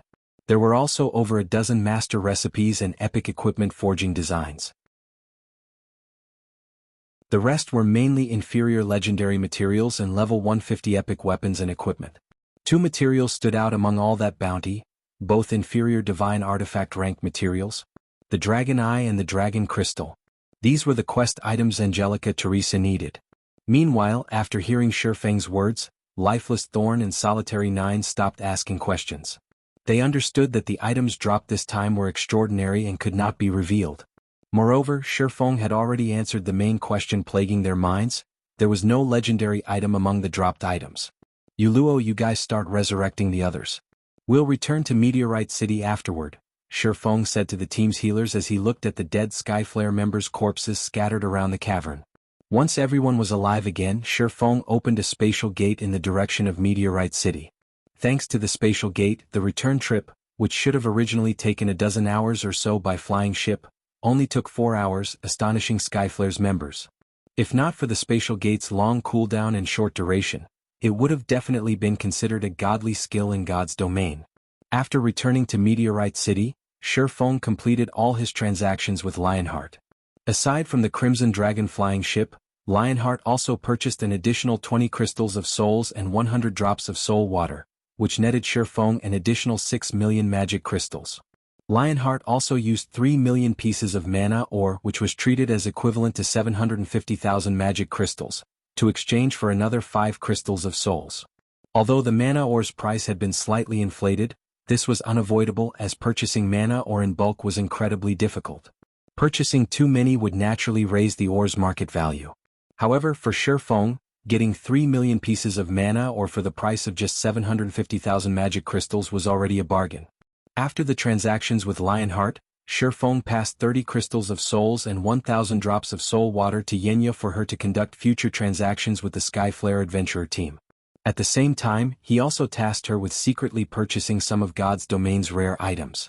Finally, after settling all his business affairs, Feng handed the Dragon Eye and the Dragon Crystal to Angelica Teresa, who was still recuperating from her injuries. As soon as he handed over these 2 items, not only did Angelica's favorability of him increase by 100 points, but she also gave him a Tier 5 legacy guidance she had obtained from a sword saint. Feng was a little surprised by this reward. Is this the hidden reward for not bringing Angelica Teresa on the raid? While the infant golden dragon had indeed dropped a lot of excellent items, it hadn't dropped any legacy items. This situation had rendered Feng quite speechless at the time. Now, Angelica Teresa directly handed him the legacy guidance he wished for dearly. After the conversation with Angelica, Feng immediately received a system notification. System, congratulations. You have completed the inferior mythical quest World's Choice. You have gained World Authority +2. System, you have obtained World Authority. World Authority currently at level 1. Please feel the specific effects of World Authority on your own. As soon as the system notification appeared, an indistinct chain became visible around Feng's body from the void. A moment later, this chain suddenly disintegrated, and he immediately felt the world around him becoming much clearer than before. He could even sense that his intimacy with the world of the ancient god's domain had improved slightly. The world was no longer as hostile toward him as before. So, these are the effects of World Authority? Feng was astonished when he sensed the changes to his body. His affinity with the magic elements was at least 50% better than before. His perception of his mana's operating principle had also improved significantly. After careful observation, he noticed that the layer of white mist that hindered his perception had thinned out by roughly 30%. With such a tremendous improvement, his chances of constructing a Tier 5 mana body would increase by at least 20%, at least 10 times more than what a legendary item could provide. Meteorite City, Silver Hotel. After spending half a day experiencing the benefits of having World Authority, Feng decided to take a break. I've already made major strides in my mana control in merely half a day of experimenting. At this rate, my control over mana can probably reach the Advanced Master Standard in just half a month. Feng looked at the time in astonishment. Initially, he had estimated that he would take 3 or 4 months to reach the Advanced Master Standard for mana control. Now, he would need only half a month to accomplish this feat. The amount of time he could save with World Authority was astonishing. After reaching Tier 4, what was most important to players would no longer be weapons and equipment but their control over mana. The stronger a Tier 4 player's mana control was, the easier using skills and spells would be. They would also have an easier time constructing their Tier 5 mana body. From what he knew, one's mana control needed to be at the Advanced Master Standard at the very minimum to construct a Tier 5 mana body. In other words, so long as his mana control reached the Advanced Master Standard, he could begin attempting to construct a new mana body. Commander, it's almost time, Lifeless Thorn said as he entered the room. Okay. I've finished all my business here already. We can go now. Feng nodded. Afterward, Feng, Lifeless Thorn, and Solitary 9 went in secret to a forest several thousand yards away from Meteorite City and met up with Luo, who had been waiting there for quite some time now. Read latest chapters at Wuxia World. Guild Leader Black Flame, will we really be able to return? Luo couldn't help asking as she counted down the time. She had tried all sorts of methods to leave the ancient god's domain, yet none of them had succeeded.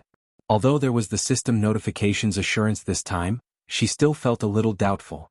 Relax. The system won't lie to us, Feng said, chuckling when he saw the anxious look on Luo's face. Shortly after Feng finished speaking, the system's timer of 1 natural day struck 0.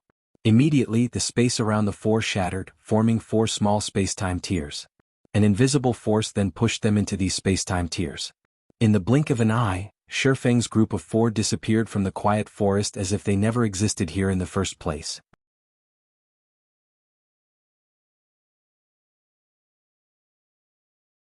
Chapter 2794, God's Domain State of Affairs. This place was a vast, blue ocean with nary a cloud in the sky. At this time, a tear in space spanning over 1,000 yards suddenly appeared above the ocean, its appearance kicking up strong winds that disrupted the peace of this place. A moment after the spatial tear formed, four figures flew out of it and plopped into the ocean. Their impact on the water generated waves dozens of meters tall, the commotion attracting the attention of the dozen or so ships sailing nearby. The mana here is so thin. The sense of rejection is gone. I think we're back. While standing on the ocean's surface, Lifeless Thorn, Solitary 9, and Yuluo grew excited when they sensed the familiar low mana environment and the lack of rejection from the world. Although the ancient god's domain had plenty of benefits that the modern god's domain did not possess, they had played in the modern god's domain for most of their career in god's domain. Most of the people and matters they knew of were found here. Naturally, they were glad to return to the modern god's domain. Meanwhile, the appearance of Feng's group also gave the players on the nearby ships a huge shock. Crap. Who are they? How can they stand on water? They should be using some kind of levitating skill. No. If they were using a skill or spell, there should be strong mana fluctuations. But I don't sense any coming from the four of them. At this moment, Feng's group of four had all their information concealed with their black cloaks, so the surrounding players couldn't uncover any information about them. The only thing the surrounding players were certain of was that the four were all players. Knowing this, the surrounding players couldn't help wanting to find out the identity of Feng's group. Let's hurry up and leave, a level 123 Tier 3 ranger driving an advanced speedboat said. The situation in this sea zone has been chaotic recently. We'll be doomed if we get dragged into the war between adventurer teams on Dragonheart Island. Indeed. Let's leave this place quickly. Now that such a huge commotion has occurred here, Warbloods members will definitely come over. If they find us here, they might take us for members of other adventurer teams and kill us, the level 122 shield warrior standing beside the ranger youth said, nodding in agreement. While the players on this advanced speedboat were conversing with each other, Feng and his companions around 100 yards away heard every word of their conversation. So, this place is near Dragonheart Island. Feng revealed a faint smile. It seems we were lucky. We didn't get teleported to some dangerous and remote location. Space-time teleportation was incredibly random. If they got teleported into a dangerous location such as a forbidden land or a special location that prevented teleportation, making their way home would be very troublesome. Nodding, Lifeless Thorn said, but based on these people's words, there seems to be quite a struggle occurring on Dragonheart Island. That's normal. With the NPC population growing continuously, the number of NPCs operating at sea would naturally increase. While they might not be as numerous as the landlocked NPCs, they will still outnumber players by a large margin. And with the participation of NPCs, the various powers will definitely struggle even more desperately among themselves for resources, Feng said, unsurprised by Dragonheart Island's current state of affairs. This was because he had received some news from Liang Jing a few days ago. According to her, God's domain was truly messed up right now, and NPC forces had even begun taking action against the guild towns of players. Although the NPC forces did not directly assault guild towns, they still created a lot of trouble inside the guild towns. They forced the guilds running these towns to submit to them and pay a ton of resources and coins in tribute. Otherwise, they would continue their harassment until the guild town imploded. In Feng's previous life, many unrated guilds and third-rate guilds had no choice but to submit to these NPC forces' extortion. After all, if these guilds lacked the income from their guild towns, they would truly be doomed. Now that God's Domain's first major update had arrived ahead of schedule, once the NPCs began taking action with full force, even first-rate guilds and superpowers would have no choice but to pay tribute to the NPC forces to buy time to develop themselves. After all, in God's Domain, players were merely a minority. One could also say that players were outsiders. Apart from immortality, players did not have any advantages over the original inhabitants of God's Domain. God's Domain's inhabitants far outnumbered players when it came to the top combatants both sides possessed. This would remain true even 10 years after God's Domain's launch. Upon hearing Feng's words, A hint of anxiety appeared on Yuluo's face. Immediately, she took to the skies and flew toward the nearby advanced speedboat, her approach giving the 6 players on the boat a fright. These 6 players stared at Yuluo with horrified expressions. Their reaction was because the ability to fly freely in the sky was unique to players at Tier 4 or above. Tier 4 players were existences that even NPCs feared. Although there were only a small number of Tier 4 experts in God's domain, every one of them was a big shot capable of shaking heaven and earth with their every move. These Tier 4 experts were not existences ordinary Tier 3 experts like themselves could meet. "How may I help you, miss?" the Tier 3 ranger serving as the leader of the party asked respectfully as he looked up at Yuluo.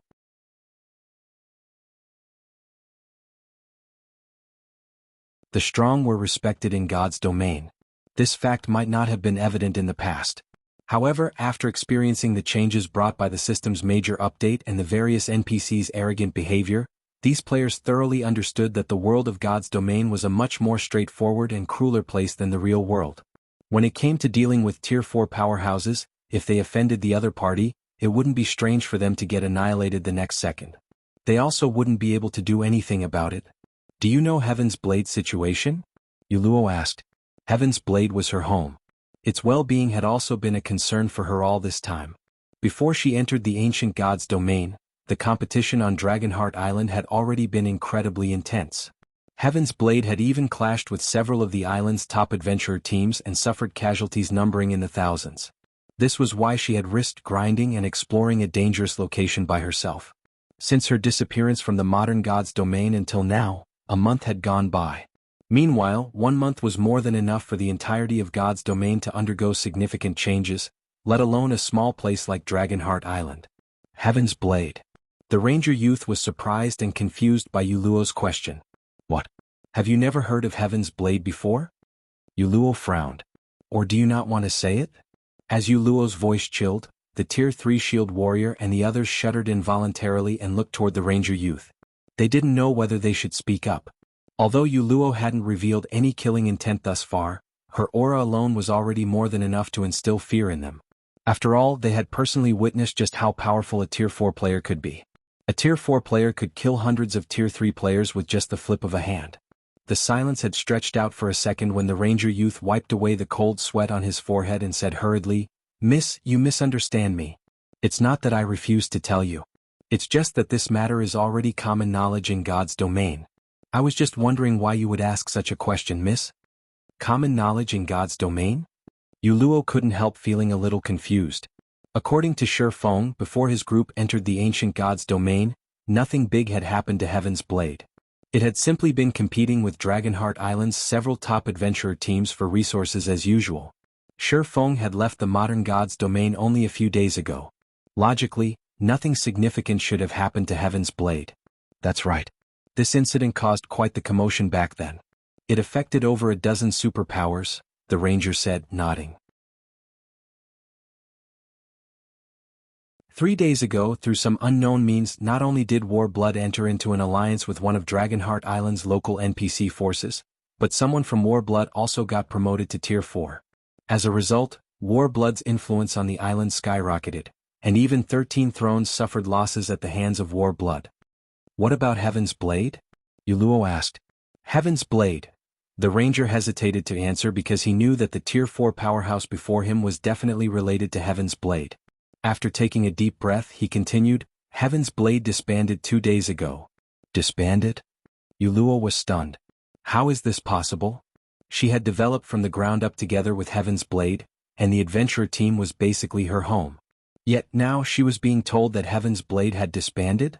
At this moment, let alone Yuluo, even Feng was stunned when he overheard the ranger's words from a distance.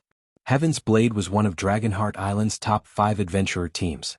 Not only did the adventurer team boast close to 10 peak experts under its command, but its commander, Zwei, was even one of Dragonheart Island's top 3 MTs. In the past, Zwei had also been a legendary figure, and she had developed Heaven's Blade into an overlord-like existence in God's domain. Hence, hearing that Heaven's Blade had actually disbanded now came as a shock to him. If Heaven's Blade disbanded, where did Heaven's Blade's executives go? Suppressing the emotions in her heart and doing her best to stay calm, Yuluo asked in a quivering voice, "Where did Commander Zwei and the others?" Shaking his head, the ranger replied, This I do not know. I only know that Heaven's Blade seems to have enraged Warblood. Warblood is still hunting down Heaven's Blade's members even now, going as far as sealing off Dragonheart Island. People on Dragonheart Island can't contact the outside world. Even those seeking to leave Dragonheart Island need to go through Warblood's inspection. If I were to guess, Heaven's Blade's executives have probably left Dragonheart Island and already gone somewhere else to develop. I understand. You may go now. Yuluo could no longer remain calm after listening to the ranger's words. After waving her hand at the party of 6, indicating that they were free to continue with their business, she turned around and flew back to Feng's group. After hearing Yuluo's words, the party of 6 felt like death row prisoners who had just been granted amnesty. Hurriedly, they sailed away from the area on their advanced speedboat, not daring to remain for even a moment longer lest Yuluo change her mind and vent her anger on them. Yuluo, what do you plan to do now? Feng asked as he took in Yuluo's downcast expression. According to their original plan, they would go their separate ways after returning to the modern era. However, it turned out that Heaven's Blade had disbanded. And Yuluo probably couldn't save Heaven's Blade by herself. Me? Feng's question left Yuluo at a loss. I don't know. The modern god's domain she was familiar with no longer existed, so she didn't know what she should do. Read latest chapters at Wuxia World. Since that's the case, why don't we go take a look at Dragonheart Island for now? Feng suggested. I still have some matters to deal with on Dragonheart Island. Meanwhile, although Heaven's Blade has disbanded, I believe Commander Zwei and Heaven's Blade's other executives wouldn't leave the island so easily. After all, their foundation and all their resources are on Dragonheart Island. It would be difficult for them to decide to change their base of operations within a short period. So, once we reach Dragonheart Island, you might be able to contact them. Yuluo's eyes immediately glowed at Feng's words. She felt that what he said was indeed true. Heaven's Blade's members had been residing on Dragonheart Island for such a long time now. How could they possibly just pack up and leave? Not to mention, even if Heaven's Blade was no more, she could still contact Commander Zwei and the others. After all, unlike the ancient god's domain, long-range communication between players was possible in the modern god's domain. Okay. I'll follow you, Guild Leader Black Flame. Yuluo nodded. Afterward, Feng opened a spatial gate and teleported toward Dragonheart Island.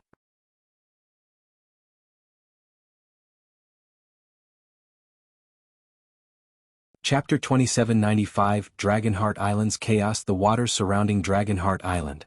Over 1,000 ships were currently scattered around the island surrounding Dragonheart Island, all bearing the mark of the Warblood Adventurer team. Any ship traveling to Dragonheart Island had to submit to Warblood's inspection. In addition, as Dragonheart Island was enveloped by a sealing magic array, communication between the island and the outside world was impossible. Teleportation into and out of the island was also blocked. At this time, Dragonheart Island was practically Warblood's territory. Damn it. Warblood is too vicious.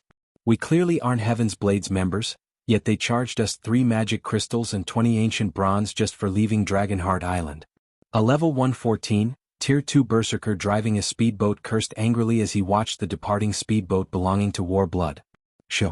Keep your voice down. They still haven't gone far. A level 120, Tier 3 elementalist on the same speedboat hurriedly covered the angry berserker's mouth. He then warned, Warblood has the final say on everything on Dragonheart Island right now. Even the superpowers have no choice but to go along with Warblood's whims. We are leaving Dragonheart Island to sell our haul this time. We'll be finished if we get targeted. I wonder what Heaven's Blade did to anger Warblood to such an extent? Even now, Warblood is still hunting for Heaven's Blade's members. The captured members are even sent to be imprisoned by NPCs.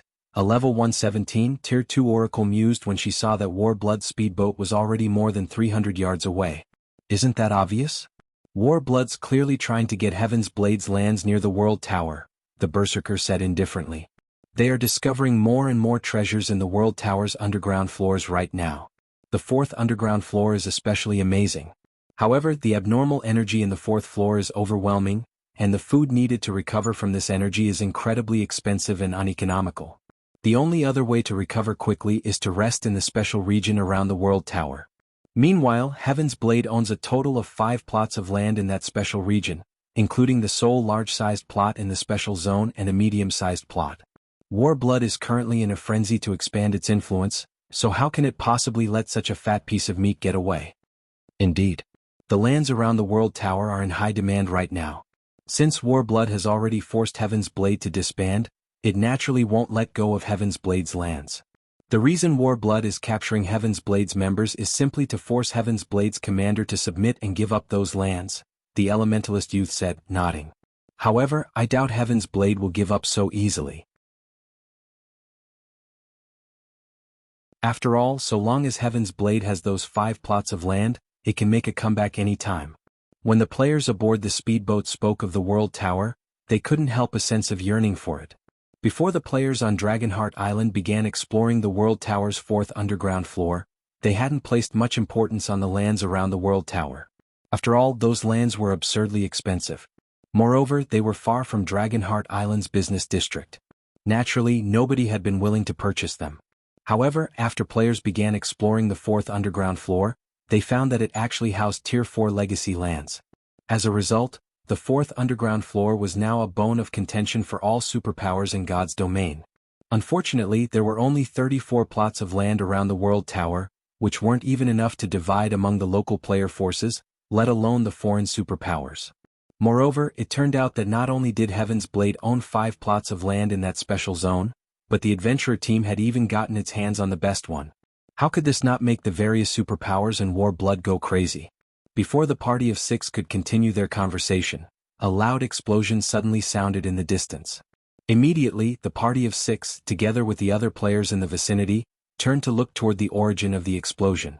The next moment, what entered everyone's eyes was a group of around 30 cloaked players summoning 2 flying mounts. The 2 Tier 3 peak experts leading the team worked together and rapidly finished off 20 Tier 3 Warblood experts. Afterward, they each hopped onto a flying mount and broke through Warblood's encirclement together with their team. It's Heaven's Blade's remnants. Activate the magic array. Don't let them escape.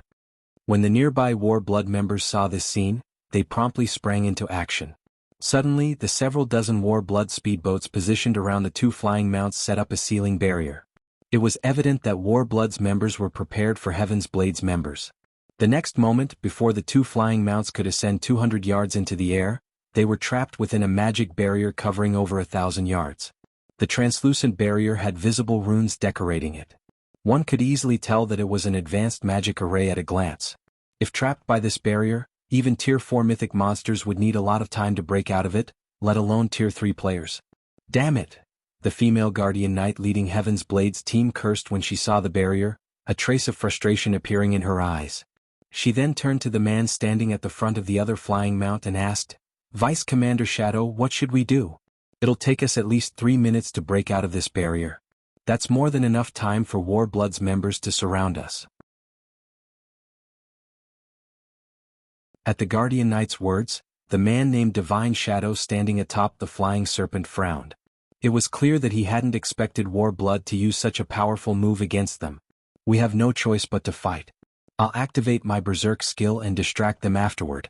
In the meantime, you guys figure out a way to escape this place," Divine Shadow said as he looked at Warblood's approaching experts. He then turned to the female knight Cleansing Flame and added, "Remember, do everything you can to leave even if it means escaping by yourself. Only if you escape will Heaven's Blade have hope." "Yes, sir," Cleansing Flame answered, a solemn expression appearing on her face.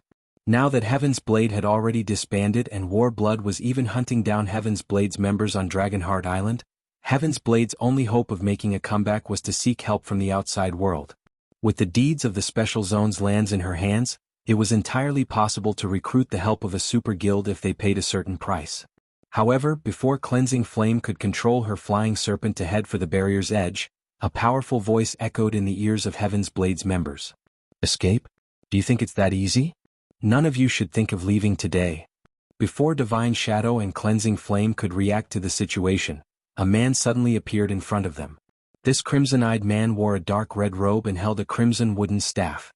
His entire being also gave off an indescribably evil feeling. Just by hovering in the air, this evil-looking man exerted a powerful pressure on Heaven's Blade's members.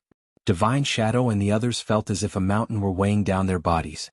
They could also feel the mana surrounding them growing hostile. Autumn plant. A hint of confusion appeared in Divine Shadow's eyes when he saw the crimson-robed man. "Impossible. Shouldn't you be leading a team to the 4th floor?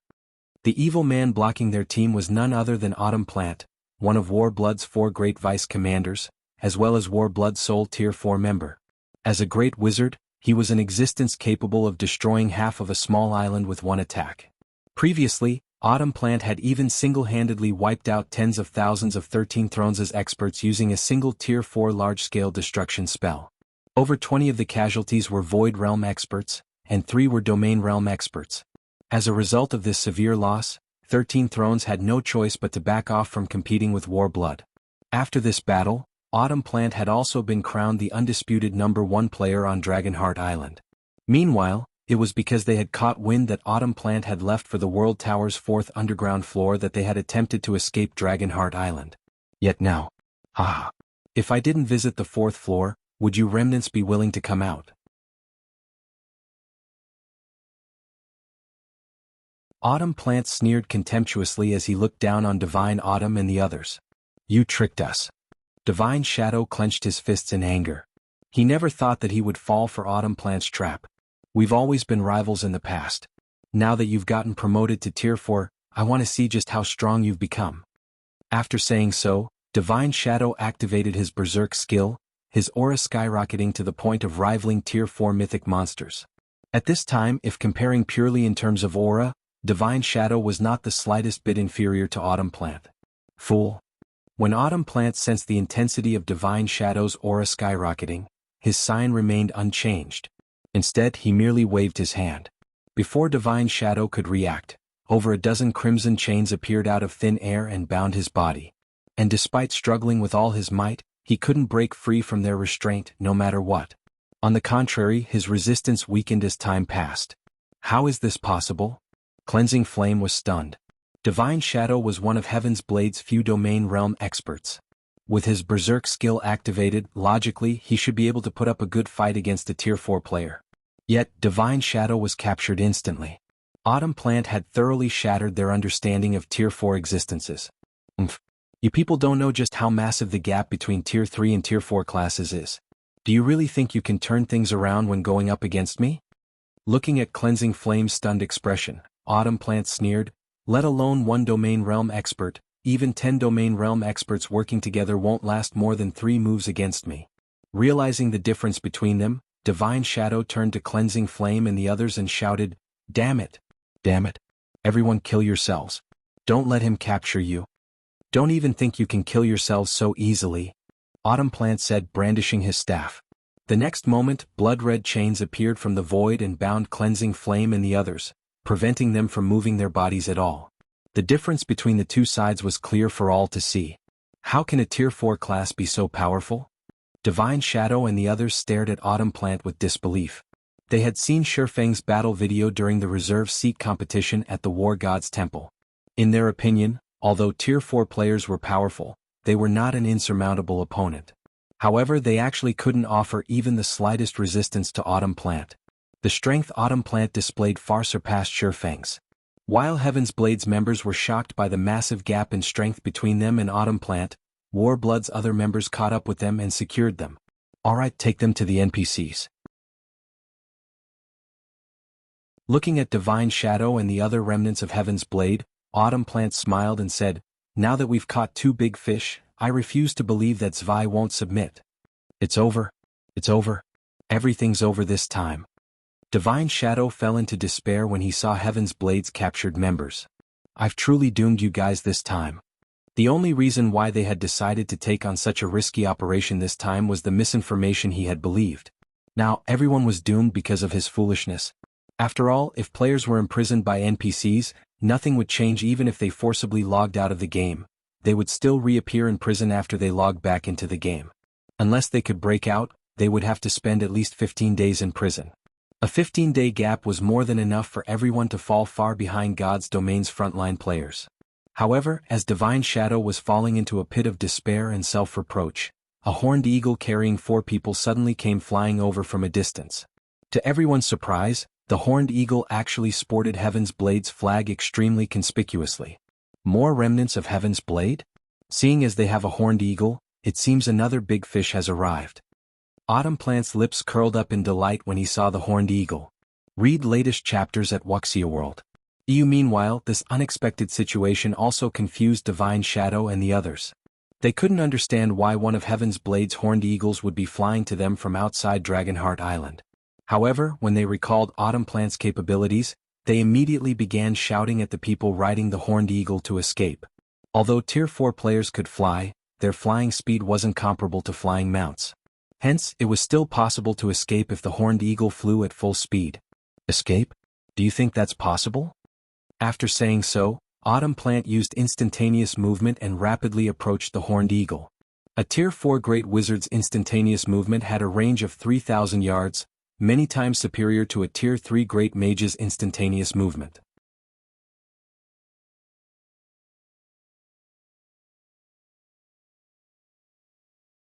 Chapter 2796, Black Flame's astonishing appearance. When Divine Shadow and the other Heaven's Blades members saw Autumn Plant teleporting away, their eyes turned bloodshot, and they desperately tried to stop him.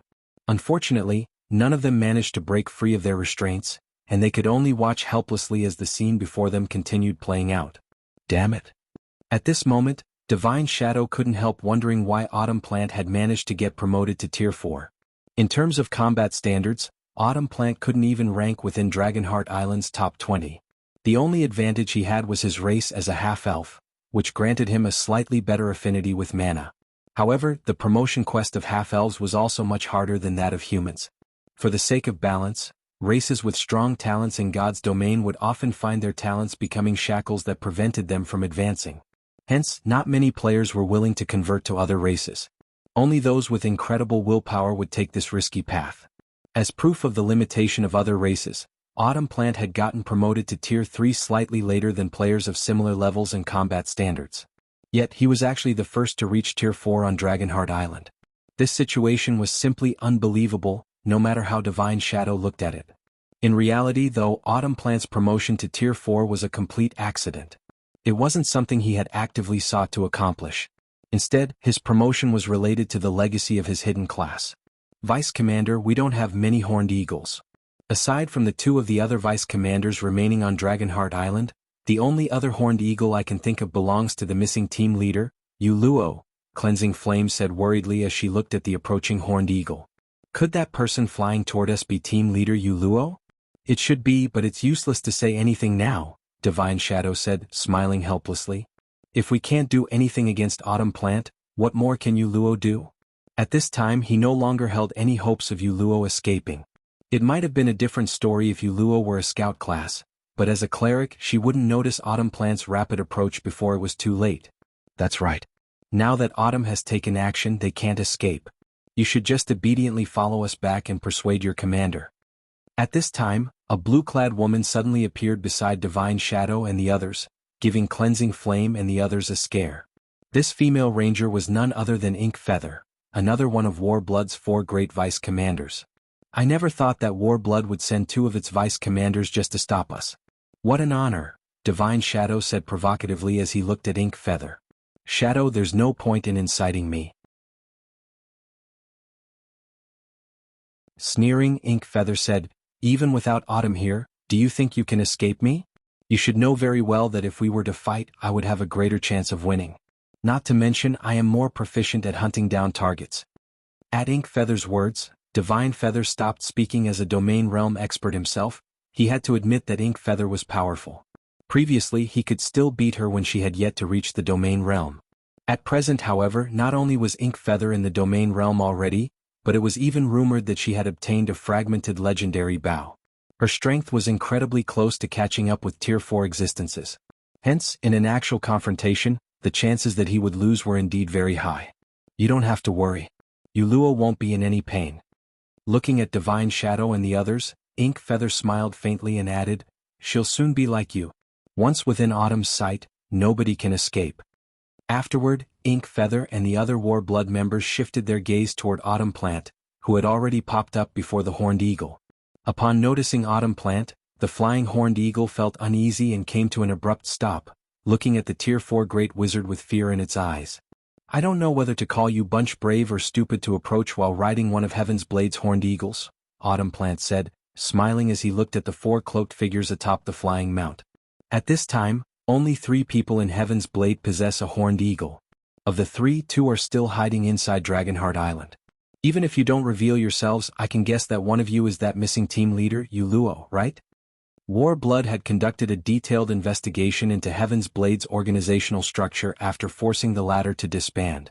The sudden disappearance of Yuluo was included in the information they dug 6 up. Yuluo did not bother refuting Autumn Plant's words. She simply looked at the Great Wizard and said calmly, "I never thought you would actually be the first on Dragonheart Island to get promoted to Tier 4. That's right. But many more unexpected things have occurred as well, such as the dissolution of Heaven's Blade and the fact that you're now a prisoner of Warblood." Autumn Plant said contemptuously instead of growing enraged at Yuluo's words. "Now, do you want me to take action, or are you going to follow me obediently?" However, no sooner had Autumn Plant finished speaking than a chuckle came from behind Yuluo. "Long time no see, Vice Commander Autumn. It seems you've grown to have quite the arrogant tone." As this voice spread, Autumn Plant's complexion changed, and he stared automatically at the cloaked man standing behind Yuluo. "You are?" For a moment Autumn Plant doubted his ears. After all, he was familiar with this voice to the point where just hearing it disgusted him already. In fact, he even had trouble speaking right now. Black Flame. Autumn Plant's reaction was because this man was the culprit responsible for Warblood's loss of reputation on Dragonheart Island. This man had also very nearly turned Warblood into a joke to the various superpowers. Hence, this man was the person Blood Oath, Warblood's commander, wished to kill the most. That's right. Nodding, Feng removed his hood and smiled at Autumn Plant. "We meet again, Vice Commander Autumn."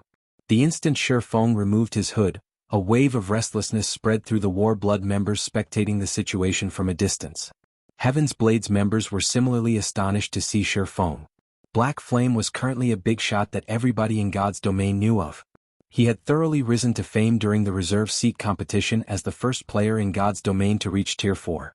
Although there hadn't been any news of him recently, his performance during the competition was still being discussed by countless players even today. "This is great. It's really Guild Leader Black Flame." Cleansing Flame grew ecstatic when she saw Feng. Although Heaven's Blade wasn't considered allies with Zero Wing, the organizations had a relatively good relationship. In fact, Zero Wing was one of the guilds they intended to seek help from when they were planning to escape from Dragonheart Island. The arrival of Zero Wing's guild leader was undoubtedly a wonderful situation for Heaven's Blade. Moreover, Feng was a Tier 4 player. Even Autumn Plant shouldn't dare act recklessly before him. However, as Cleansing Flame and the others were rejoicing, Ink Feather sneered at them. "Don't celebrate too soon. Black Flame's appearance here is just perfect." Looking at Feng's distant figure, Ink Feather smiled faintly. He turned Warblood into everyone's laughingstock previously. Now we'll let him know that he won't get off scot-free for interfering in Warblood's matters. After saying so, Ink Feather shot a dazzling arrow into the sky, which was visible even from 10,000 yards away. Immediately afterward, the Warblood members patrolling on speedboats in the vicinity each took out a stone with strange runes engraved on it. They then began frenziedly pumping their mana into the stone. Suddenly, a storm brewed, blanketing the entire sea zone. Simultaneously, multiple barriers emerged from the ocean, thoroughly enveloping Feng's group of 4. An endless supply of water-type mana also bound them, the restriction weakening their basic attributes and physique by 30%. What a powerful restriction. Feng was a little surprised by this situation. There were very few magic arrays capable of affecting Tier 4 players significantly. Even a Master Magic Array would only be capable of reducing a Tier 4 player's basic attributes. It would hardly affect a Tier 4 player's physique. Nevertheless, the magic array used on them had reduced both their basic attributes and physique by a significant margin. This was truly an amazing magic array. Ah! Black Flame, you've really barged your way into hell now. Autumn Plant burst into delighted laughter when he saw that the magic barrier had taken effect. "We originally intended this sea prison to be a present for Heaven's Blade Svi. Now though, we're giving it to you. What do you think?" Under normal circumstances, Autumn Plant would still have to be afraid of Feng. After all, Feng was the first player to reach Tier 4. Hence, Feng's understanding of Tier 4 classes should greatly surpass his own. There was also the fact that the moves Autumn Plant had employed against Tier 3 players would have hardly any effect on Tier 4 players. However, the situation was different now. The Sea Prison was a magic array capable of suppressing even Tier 4 existences significantly. While a 30% reduction of basic attributes couldn't be considered significant, a 30% reduction of physique was massive. Such a suppression would basically reduce a Tier 4 physique to the Tier 3 standard. With such a huge difference in physique, even if Feng possessed astonishing basic attributes, he wouldn't be a match for Autumn Plant. This sea prison is not bad, but you wasted it for nothing. After observing the runes on the barrier, Feng found that this ancient magic array's current performance could only be considered half-baked at best. At the very least, it needed over a dozen master magicians to exhibit its capabilities fully. What arrogance! Upon seeing Feng's nonchalant behavior, Autumn Plant brandished his staff. Death is already knocking on your door. I want to see just how long you can keep up your facade. Read latest chapters at Wuxia World. EU. After saying so, Autumn Plant summoned several dozen crimson chains that shot at Feng. Tier 4 legacy spell Bloodbound Lock. However, just as the crimson chains were about to reach Feng, a ripple of mana came from his body and stopped all of the chains cold 1 meter away from him. Afterward, a voice entered Autumn Plant's ears. This binding spell is pretty good. Unfortunately, you used it on the wrong person.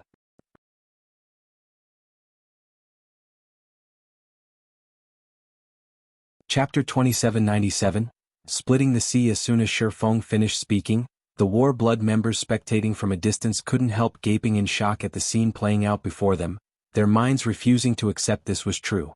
Even Heaven's Blades members felt as if they were dreaming when they saw this scene, having personally experienced the power of those crimson chains. Those chains carried immense power, even a mythic monster should be incapable of struggling free of them. Moreover, evading those chains was also impossible. Nevertheless, the crimson chains Autumn Plant summoned actually failed to get within 1 meter of Feng. Moreover, they hadn't seen Feng make any movements. From their perspective, the chains seemed to be afraid of Feng and did not dare move closer to him. Impossible. This is absolutely impossible. Autumn Plant was dumbfounded as he looked at the scene before him. In fact, compared to the surrounding spectators, he was even more confused by this situation. After all, as the summoner of these chains, he knew that he had not held back in the slightest. There's no way he can stop a Tier 4 spell without using any skill or spell of his own. This is absolutely impossible. Glaring at Feng, Autumn Plant demanded, "What did you do?" Had Feng used a skill or spell to stop his spell, Autumn Plant would have found this situation reasonable. However, Feng clearly did not do anything. The man simply unleashed his mana to the surroundings, yet that actually rendered the chains summoned by Bloodbound Lock incapable of getting close to him. At this moment, let alone Autumn Plant, even Yu Luo, Lifeless Thorn, and Solitary 9 were surprised by this situation. They knew that Feng was incredibly strong. After all, he had very nearly killed Lionheart in one move. However, they never thought that he could actually stop a Tier 4 binding spell just by unleashing his mana. This situation had thoroughly shattered their understanding of Feng. Can't you see it very clearly? Looking at Autumn Plant's horrified expression, Feng said calmly, "As a Tier 4 Great Wizard, you should be well aware that a spell's performance is dependent on the difference between the quality of the spell's mana and that of the target's mana. Do you think a fragile rope can restrain an elephant?" After obtaining Level 1 World Authority, aside from a slight improvement in his affinity with and control of mana, he had also gained a significant boost in his understanding of the operating principles of mana. Hence, he was now capable of condensing mana of much higher quality and in much greater quantity. Now, the mana he could conjure was at least 50% stronger than what he could with just a 110% completion rate mana body. Thanks to this improvement, all mana that entered his mana domain was subject to his control. Autumn Plant's attempt to bind him with a Tier 4 binding spell that hadn't even reached a 100% completion rate was a complete and utter joke. Rather than relying on such a spell, Autumn Plant would be more effective if he tried to attack Feng with his staff. What do you mean? Feng's words confused Autumn Plant.